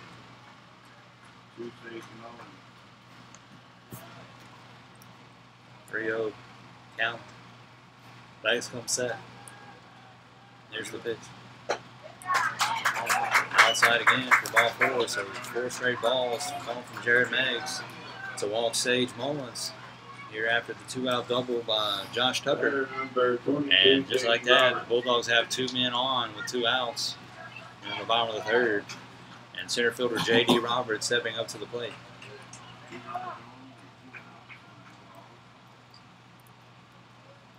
Here's the first pitch from Meggs. This one, strike at the knees from Meggs. Ran in on him a little bit, but he called for strike zone. Says the plate umpire for strike 1. Coach the Bulldogs will take a trip down third base line. Talk to the umpire just a little bit. Maybe a couple quick words for him on just how he felt about that call. He'll walk back down the line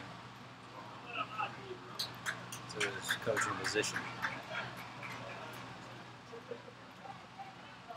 So 0-1 count now after the called strike on Roberts. Tucker at second. Mullins at first after his walk.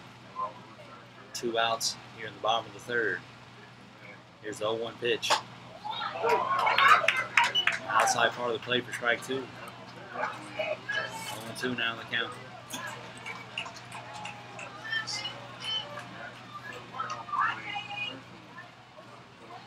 So Meggs 1 pitch away from getting out of this one. He allowed a 2-out double and 2-out walk. Pitch driven to shortstop Derek Everly. He kind of boosted a bit. Goes over to second, right on time for out number 3. So quick thinking there by Derek Everly after a little slight bobble. He throws right over to second to get the force out to end the innings. So a nice play and a show of maturity there in sophomore shortstop Derek Everly to end the inning. Get Jared Meggs out of a little jam. So we'll head into the top of the 4th. Wildcats still down 6-3. They look to get some offense going to jump back into this one. We'll be back. You're listening to Pro River Baseball.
So we're back here in Goodman, Mississippi for the top of the fourth. This conference matchup between the Bulldogs and Holmes Community College and your Pearl River Wildcats. Right now your Wildcats are down by 3 runs here at the top of the fourth. The score 6-3. Leading off this inning will be Shamar Page. We started game one as we watch this first pitch across for strike one. We started game one, pitched well for the Wildcats in that win earlier. But now he'll be stepping to the plate to face pitcher Jeff Crenshaw. Crenshaw's pitched well so far for the Bulldogs. Named 2 zeros. He gave up 3 runs last inning. A little bit of a part to do with his defense behind him.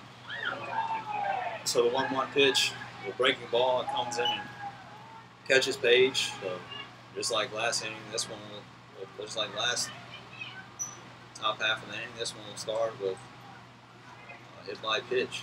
Number 1, Scooter again. So that'll bring up second baseman Scooter again after the Page reaches first by way of hit by pitch. Again, a look to final lay on just to start a little rally going. Wildcats team. This team needs a big. First pitch is outside for ball 1. Wildcats definitely want to make sure they pound on Crenshaw. They'd love to knock him off the mound here. Get into that bullpen of the Bulldogs. So 1-0 pitch. Ball low and inside. Ball 2. 2-0 now the count. Again. Top of the 4th, 2-0 count now and again. Page over there first, still no outs. Here's the 2-0 pitch. Swing and a miss from again. Got a breaking ball that came across the plate.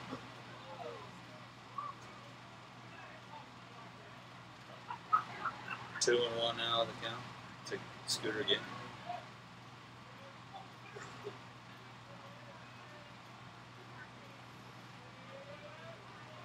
Page over there first. So 2-1 pitch. Again, fouls this one off down third base line. Strike 2, so counts even at 2-2 now.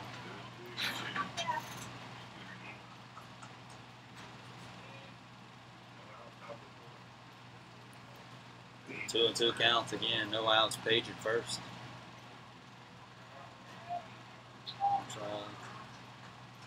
Here's a pitch from Crenshaw. Swung on, fouled off down third base line once more. Again, will hang in there. He'll remain 2-2. Page will treat back at first. So a little fight from Gann to remain in this one. Looking just to try to find a way, put it in play, find a way on here. Bottom, top of the 4th. 2-2 pitch. Ball's outside. Make the count full. 3-2 now on the count. So again, trying to find a way to win this at bat. This 4th inning will be a big inning for the Wildcats. I'm telling you just how they'll come back to this one. 3-2 pitch. Driven out third base. A line shot. Nice play by third baseman. Brooks Cooper for the first out of the inning. Shamar Page out there at first. Coach Avalon will head out. Maybe make a pinch hit for catcher Magruder O'Bannon. So that was a big at bat there for the Wildcats. First out of the inning. 1 man on. They'll bring in Kevin Carter, the sophomore. Carter hit back in the first. Pinch hit situation. They'll bring him in for a different reason in this game, as they were bringing in substitutions in the first. A way of big lead. And they'll bring him in this game. They need him to find a way on. For Kevin Carter, so far. number 3, Kevin Carter. I said earlier, he's batting 250. He had 20 at-bats, 5 hits in those at-bats. Driving in 3 big RBIs on the season for the Wildcats. He's just trying to find a way on here at the top of the 4th. back in this one. First pitch to Carter. Carter holds back off on him. It was a called strike anyway at the knees. So 0-1 now they count to Kevin Carter. Carter, the sophomore out of Gulfport, Mississippi, with the Gulfport High School. Might not look like it statistically, but he's been a big part of this Wildcat team so far this season. Just 0-1 pitch. Check back over to Page at first. Crenshaw.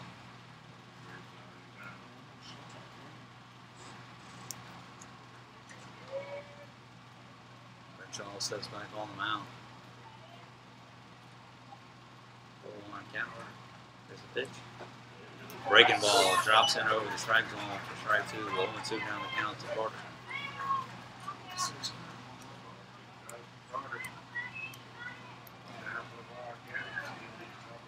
0-2 now to Carter.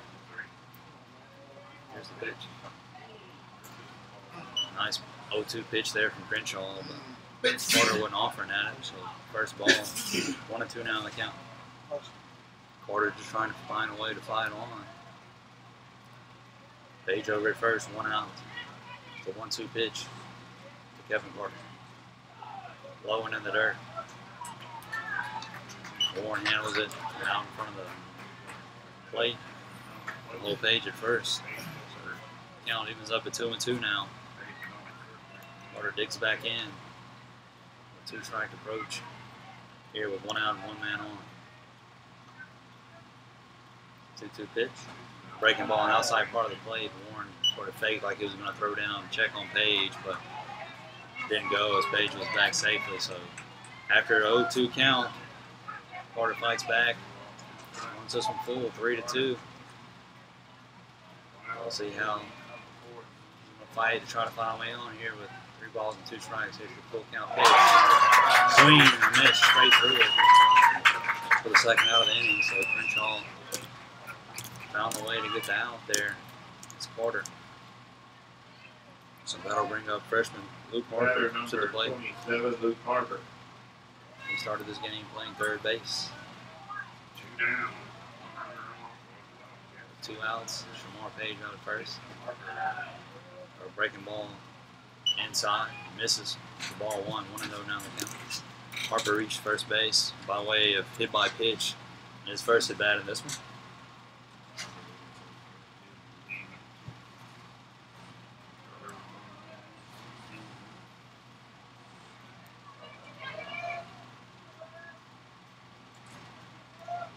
Here's the pitch.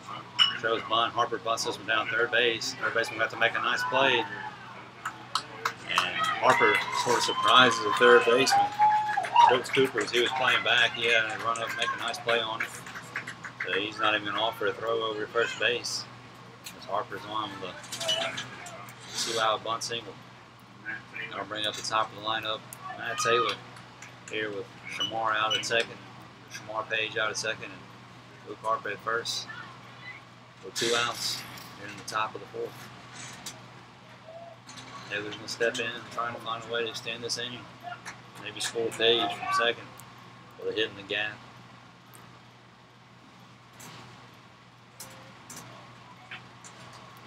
So Crenshaw stepping in to face Taylor. Taylor scored a run on an RBI single. Last at bat. Here's the pitch. Drives this one out in the gap towards left center. The left fielder made a diving play, misses it. They'll send in Harper looking to score, and he'll come across easily. And the 2-out double from Matt Taylor scores 2 here, bringing the Wildcats within 1 here in the top of the 4th. So a clutch piece of hitting there by redshirt freshman Matt Taylor to get the job done, and that brings up Bryson Medius to the plate. One runner in scoring position.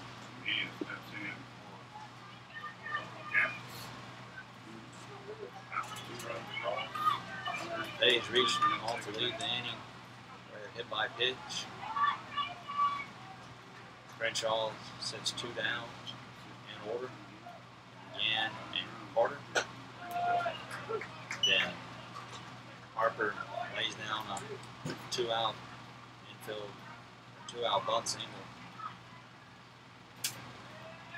Taylor puts one in the gap out in left center.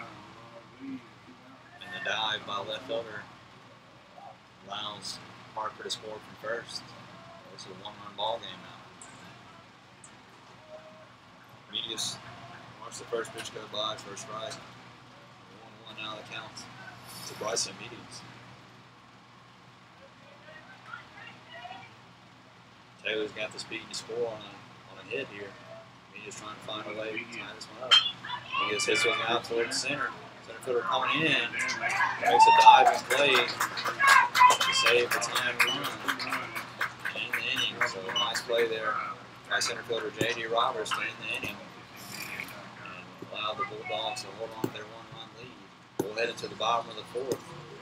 Bulldogs lead at 6-5. We'll be back. You're listening to 4 Over Baseball.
So we're back here in the bottom of the fourth. So this conference matchup between the Bulldogs and Coach College and your Pro River Wildcats. Good to Mississippi today. Beautiful weather. Beautiful day for a baseball game. We've got a good one. We're in the 7-inning ball game. Game 2. It's doubleheader. Bulldogs lead 6-5. Jared Meggs on the mound for your Wildcats. First pitch, hit to a shortstop, right over his head, down the gap. He's going to turn first, headed to 2. Medius has got a horn. You have to be careful. And throw gets away from again. So Cole Johnson's able to slide in with a leadoff double. So we start off here at the bottom of the fourth. The Bulldogs' bats have definitely woken up here in game 2.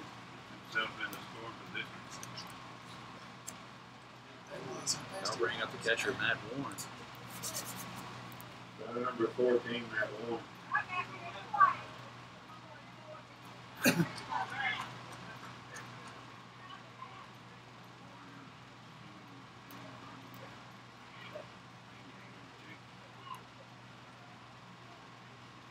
Bringing in, here's the pitch. Umpire calls strike. So 1-1 now the count on Matt Warren. Nice come working out of the stretch. Cole Johnson out there at second after the leadoff double. Nice come set. Here's the pitch. That was outside for ball 1. 1-1 now the count.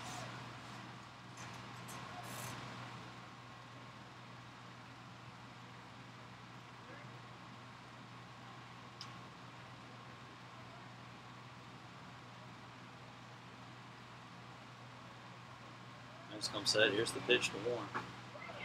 Warren obviously a little bit out of it, but it doesn't matter. Strike anyway. Strike 2. 1-2 now the count.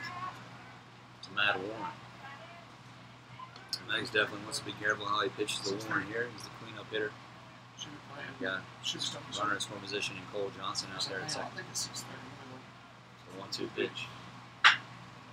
Put on the ground now towards shortstop. Going to be a tough play for Everly. Throws over to first. Gets away from first baseman Holmes.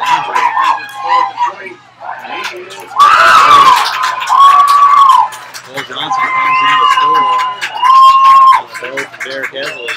Got away from Landry a little bit. He bobbled a little bit. Cole Johnson comes around to score. So a tough play for Derek Everly to make there. And Landry bobbles it. Add one more to the Bulldog lead as they lead this one 7-5 now. We're in the bottom of the fourth. Coach Avalon will call times and head out to the mound. Talk things over with his team. We'll be back. You're listening to Clover Baseball.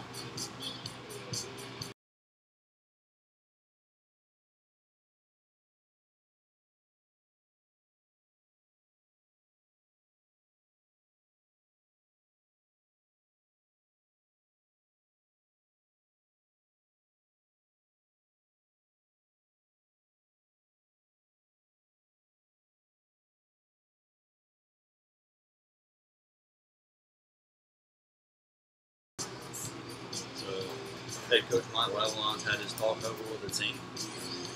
Hopefully he's got things figured out. Get them straight. Get them back in action. DH Jimmy Burst. We have to play for the Bulldogs. Still no outs. Warren over at first after an infield single. Jimmy Burst.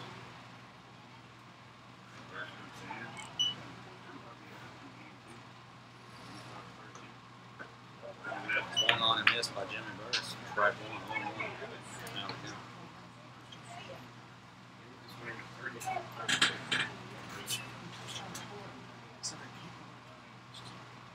0-1 pitch coming from Max. Throw over to first base and check on that Warren. Nothing going though. Warren's back in time.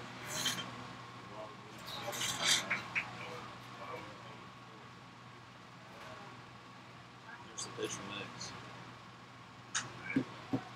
Swung on and foul back. Strike two. So Megs is way ahead now, 0-2. Lineage Jimmy Burks.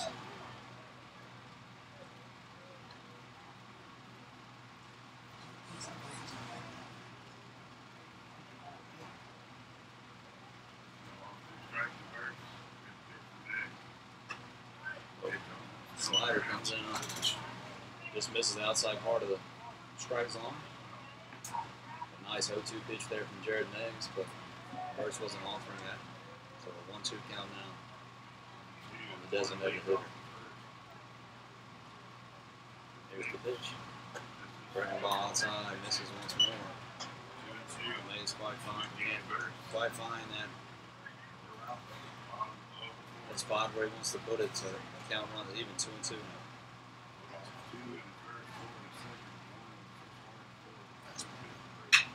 Pitches popped up over the left field. Down in foul territory. He just won't be able to make a play on it. So the count remains 2-2. And Burst steps back up to the plate. One runner on, still no outs.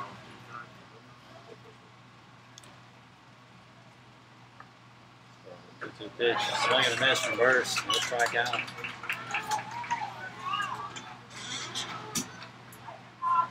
That'll bring up first baseman Paul Green after the strikeout from Jared Meggs.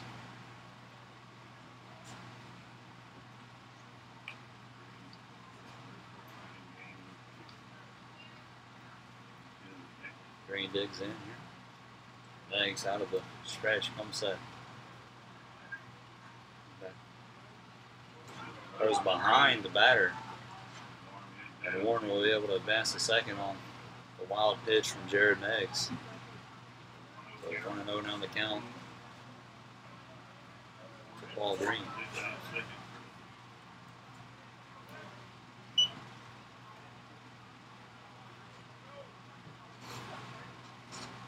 Meggs comes set. Still 1-0 pitch. At the knees for strike one. Nice pitch there from Jared Meggs to even it up.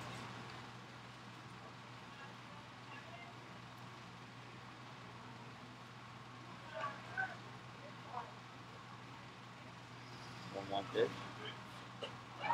Swing and a miss for strike two. 1-2 now on the count. It's a ball Green. He's fighting his way back in this one.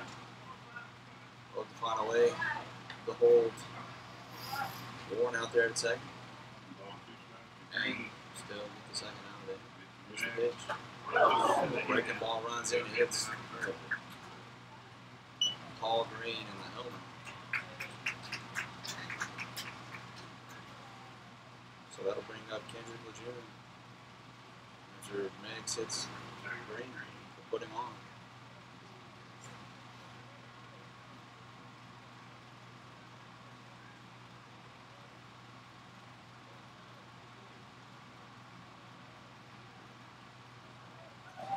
Kendrick Lejeune will step in here with 2 men on and 1 out. Green at first. Warren out there at second. Batting number 15, Kendrick Lejeune. Looking to find a way out of this one without any more damage. 2 runners on for the Bulldogs and 1 out.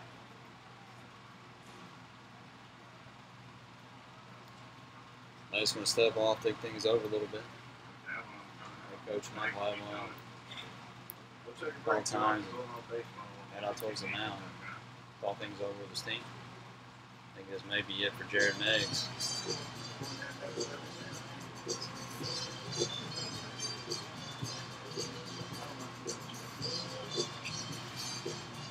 See who they bring in here. They're going to bring in the right-hander.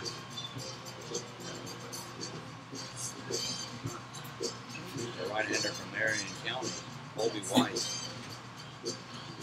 Sophomore for this Wildcat baseball team. We'll be back in just a minute for the stat line on him. Bulldogs lead this with 7-5. Got 2 men on and 1 out. Lejeune at the plate. We'll be back. You're listening to Pro River Baseball.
So we're back here in Goodland, Mississippi.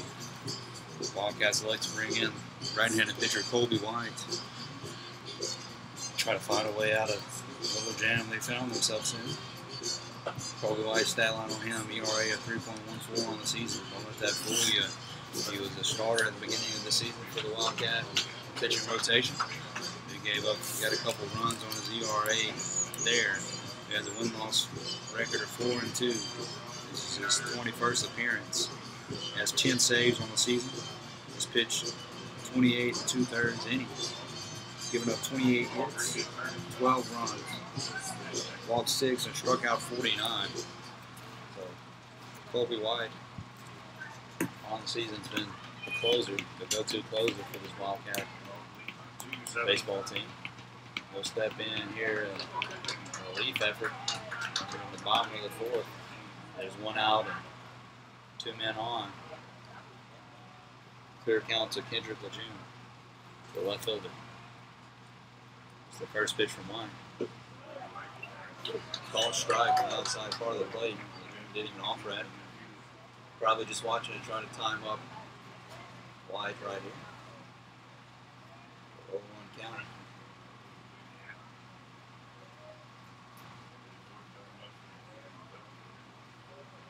Pitch. Late on is Lejeune. He'll foul it straight back for strike 2. 0-2 on the count.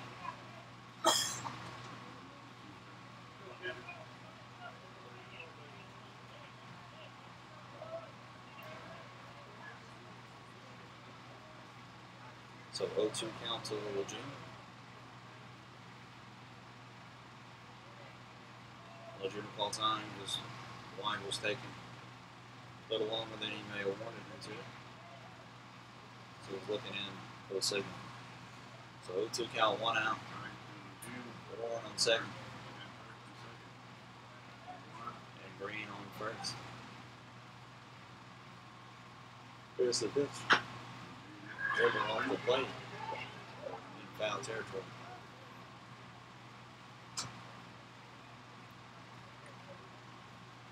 Should have been a foul ball anyway. Drew it off the plate to start.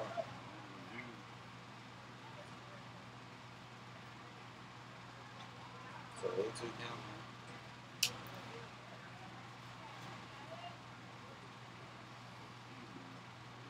count to Lejeune. White out of the stretch, pump set. Look back at Warren. He delivers. High fastball. Drew wanted a little bit of peace, but holds off. It's ball 1-2 now the count. To Kendrick Lejeune.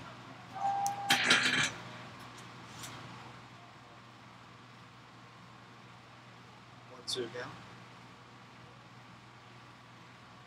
Call times once more. So we're just taking on another. Taking his time, looking at him, doing the symbol. That'll step off. Kind of like it's something his catcher showing him here. So he'll call his catcher out to the mound. Talk things over with Luke Marker. Try to figure things out.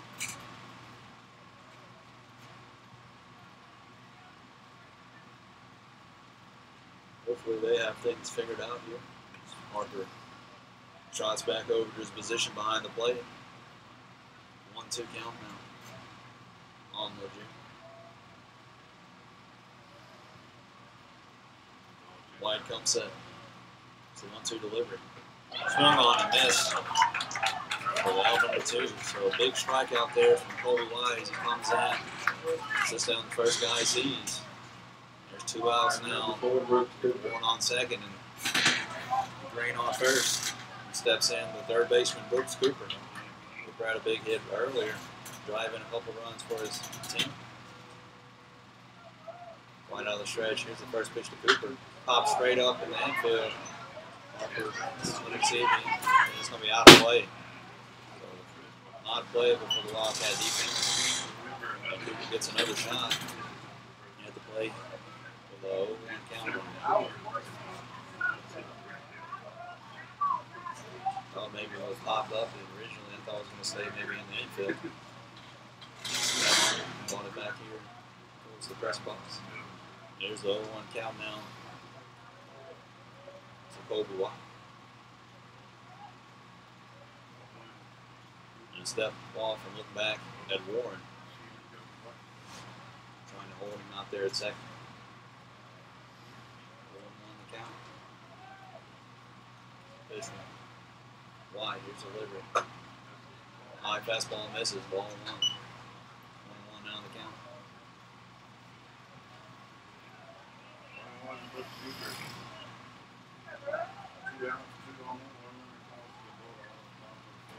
Colby steps back up toe for over. Count even at 1-1. Come set. Here's the pitch. Inside for ball 2. Cooper. Got a good eye on this one. Laying off that one. 2-1 now the count to the freshman from Brandon.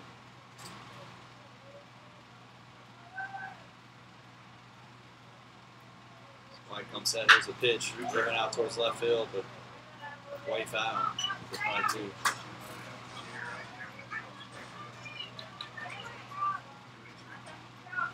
So 2-2 on the count to Brooks Cooper. Cooper, the best batting average for this Bulldog team. Got a big batting in a big spot here for his squad. Two men on, 2 outs. 2-2 count. Line steps on. Takes a deep breath as he toes back up the rubber. Looking in for the signal. Thumb set. Look back at Warren. For the plate, here's the delivery. Called, strike at the knees. A big strikeout there from sophomore Colby White to come in and get him out of the jam. Nice job there from White. We head into the top of the 5th. Bulldogs had another run. They're in the bottom of the 4th. They lead by 2. Our score is 7-5. We'll be back for the top of the 5th. Wildcats looking something get something started at the plate. We'll be back. You're listening to Pro River Baseball.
So we're back here in Good Mississippi inside of Holmes Community College.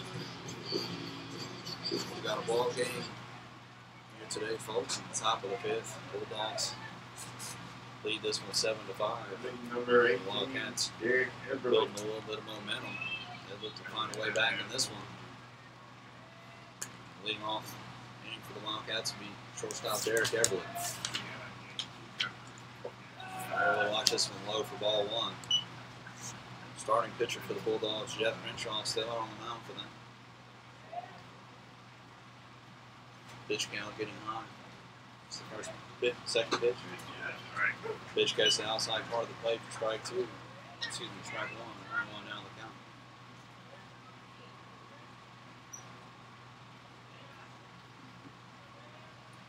So even count at 1-1. Here's the pitch.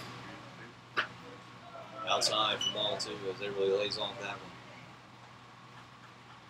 The Wildcats got a good part of the lineup coming up. Need something big here in the top of the fifth. There's the pitch from everyone. Outside for ball three. Crenshaw coming a bit frustrated out there on the mound as he can't seem to hit his spot. 3-1.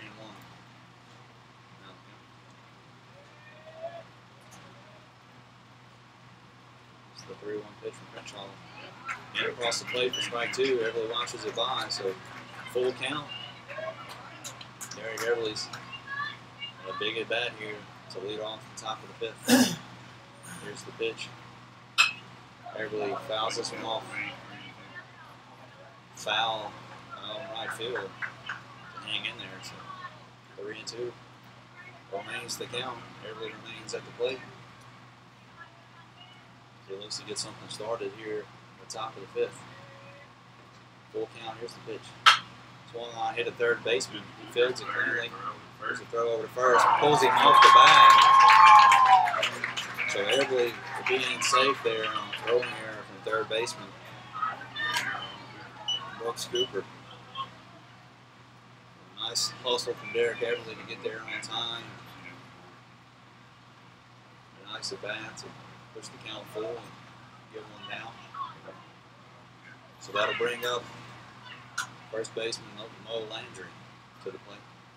Landry kind of capped one down the first base line.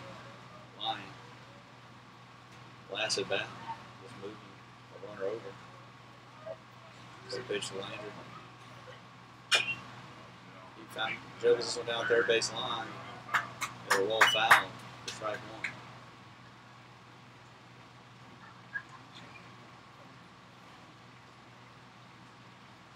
Landry will retreat back to the batter's box. Everly out there, still out there at first.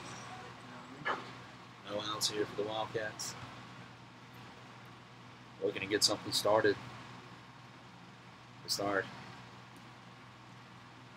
hacking at that 2-run lead. Bulldogs have. 0-1 count now on Landry. There's the pitch. Breaking ball just outside for ball one. 1-1 now the count. It's a nice pitch there from Crenshaw. But Landry wasn't offering that. Count right even. Crenshaw. Now. 1-1 pitch. There's the pitch. Landry hits this one over shortstop. Could be two for the Bulldogs. Shortstop will elect just to get one. And gets Landry over there at first base for out number one. He moves Everly over to second. Shortstop Cole Johnson made a decision just to get the one. So he didn't think he'd had enough to get Everly at second. So that'll bring up the right fielder Noah Barron to the plate. Here with one out and Everly out there in scoring position.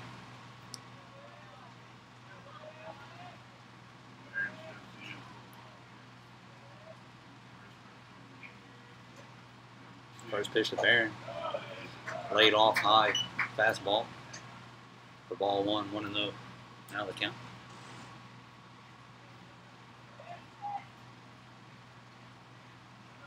So a 1-0 count to the right fielder Barron.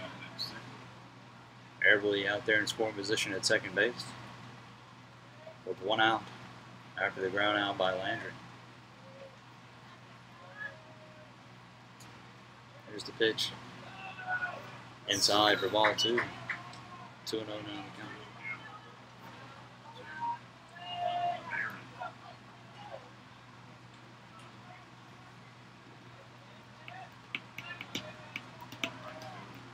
So it's a 2-0 count. You have to be careful how you pitch to the power at the plate and Noah Barron.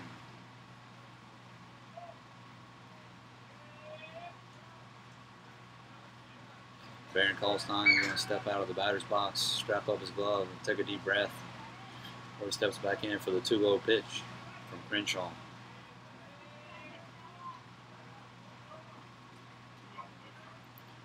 So 2-0 count to Noah Barron. Pitch. Low and outside. Apparently a strike from the umpire. Strike 1, 2-1 now the count.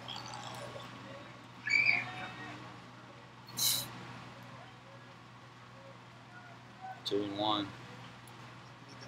Barron watched that one go by. Don't blame him. It's a 2-1 pitch from Crenshaw.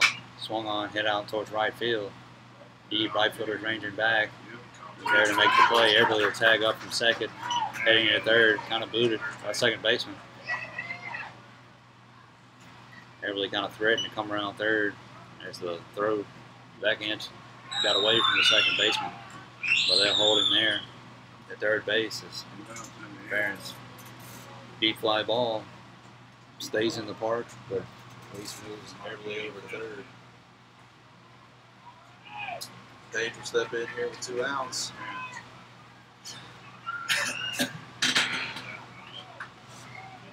Derek Everly at third, perfect scoring position.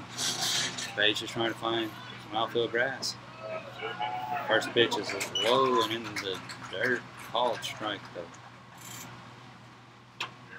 So 0-1 now on the count.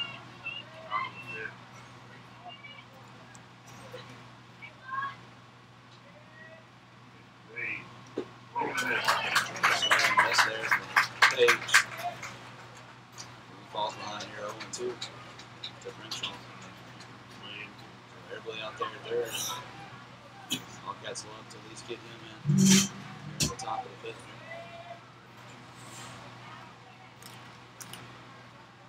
To the page.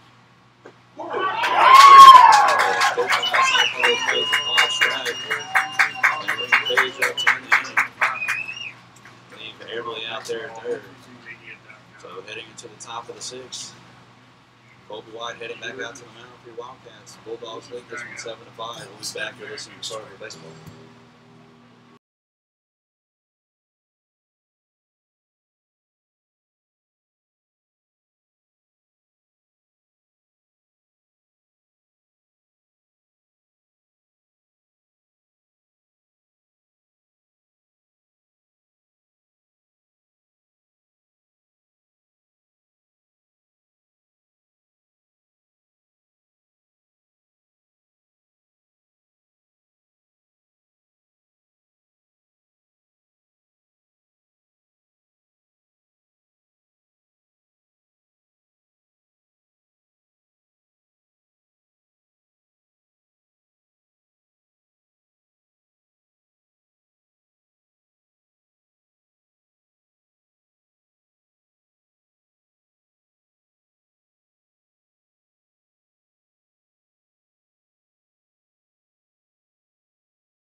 So we're back here for the bottom of the 5th. Colby White on the mound for your Wildcats. Leading off this one will be the 9th spot in the lineup, Josh Tucker. He's 2 for 2 and throughout this one with a double and a single. First pitch from White's low for ball 1.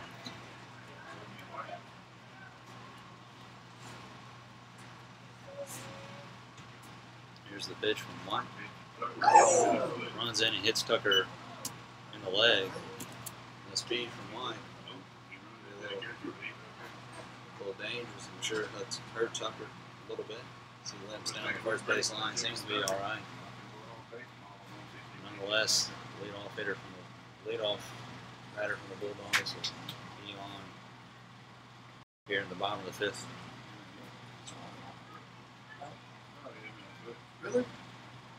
I didn't think it was that long. Now, race these guys to me.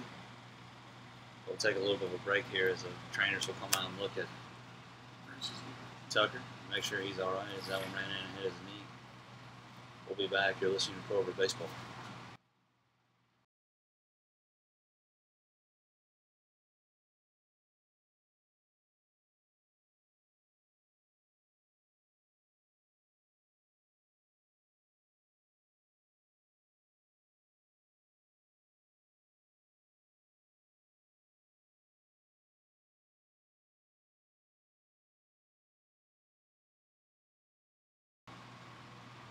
At the plate will be the top of the Bulldog lineup, second baseman Sage Mullins. Bubba White will have his hands full here in the bottom of the fifth.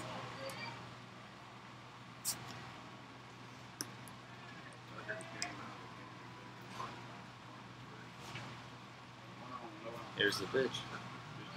First pitch is a strike. The knees. Nice pitch there from White. Bounce back. 0-1 now.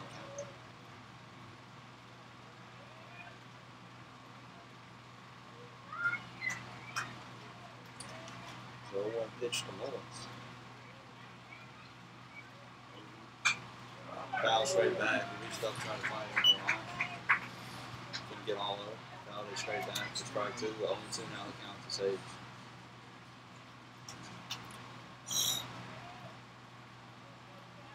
White trying to bounce back after the lead-off hit by pitch.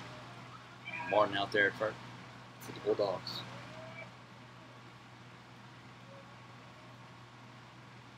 White comes set. Here's the pitch. Mullins hangs in there and fouls this one off. Left field side. Third base dugout to hang in. So 0-2 now on the count to Mullins.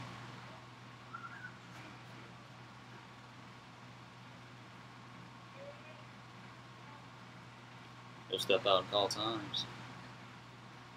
Just a bit. Step back in for the 0-2 count. Pitch. White comes set out of the stretch. Look back over at Martin.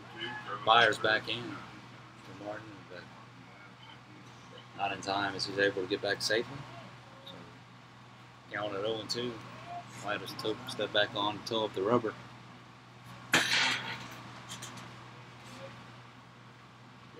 Another throw over to Martin. That one looked closer. But he was back in time. And Martin called time. He got a little dirt in his eyes. A little tag from Landry. He seems to be just fine. So, count it's still 0-2 after 2 attempts over first base. Pick off attempts from White. White will step back on the mound here. Ready for the 0-2 pitch. Throw back over to first. Right in time. 0-2.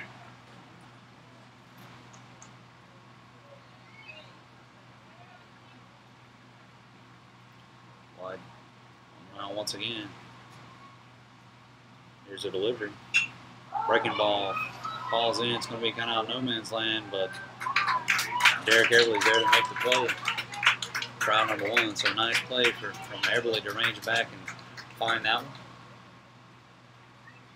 And the leading off guy in the lineup, Sage Holmes, will set down by way of pop 5. That'll bring up center fielder J.D. Roberts. Bulldogs still only 1 out. With Martin out there at first. Look on Martin's. Look at his running totals on the season. He has 5 stolen bases and caught stealing once. This one out in the gap.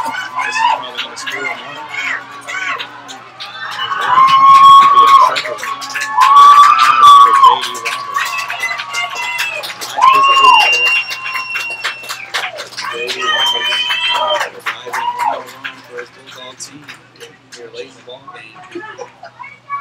their lead to 3 runs.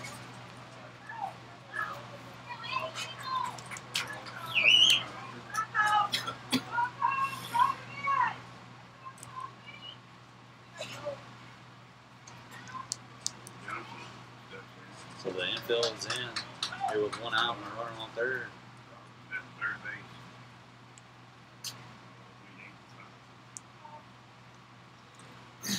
So Pony in trying to limit the damage here.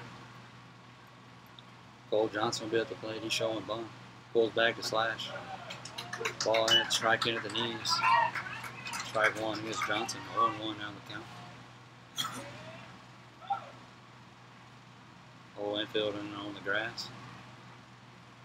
Coach trying to give a couple signals down into Johnson.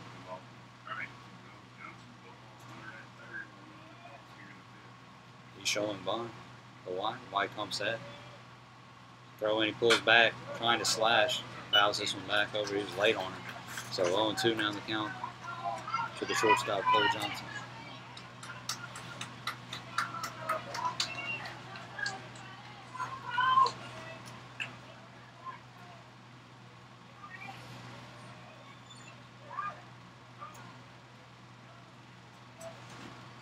White comes set.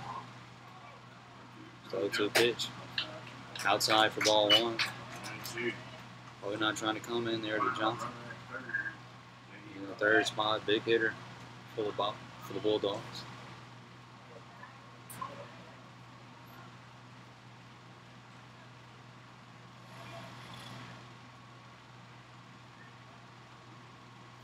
Johnson will step out and call times.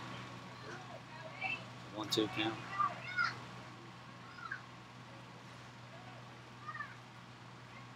Was the 1-2 pitch from White. Breaking ball hit out towards center field. Right fielder Noah Barron coming over to catch it. He makes the play. It's going to be a play at the plate, and he overthrows the catcher. So the runner from third will come in to score, adding 1 more run to this Bulldog lead. Now at 4 runs. Here in the bottom of the 5th.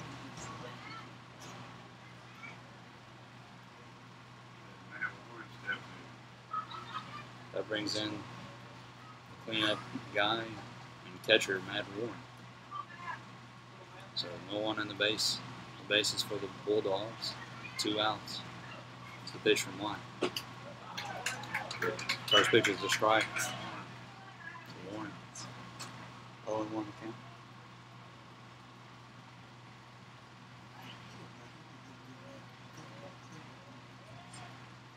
Here's the 0-1 pitch from White. Below the knees for ball 1. 1-1 now to Matt Warren. There's the pitch. High fastball misses for ball 2. 2-1 now in the count.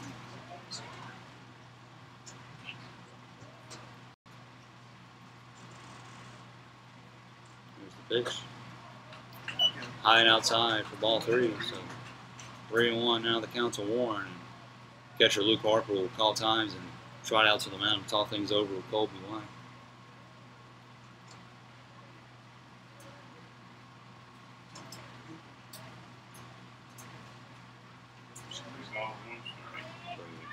White looking to come back into Warren here. 3-1. Doesn't want to give up a 2-out walk. Pitch swing and a miss there from Burris. 1-2 now on the count.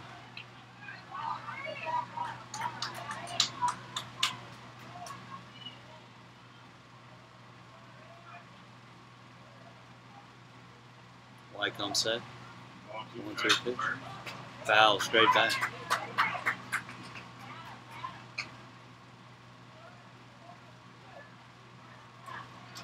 So 1-2 pitch, big pitch here coming from Colby White. To the DH, Jimmy Burse.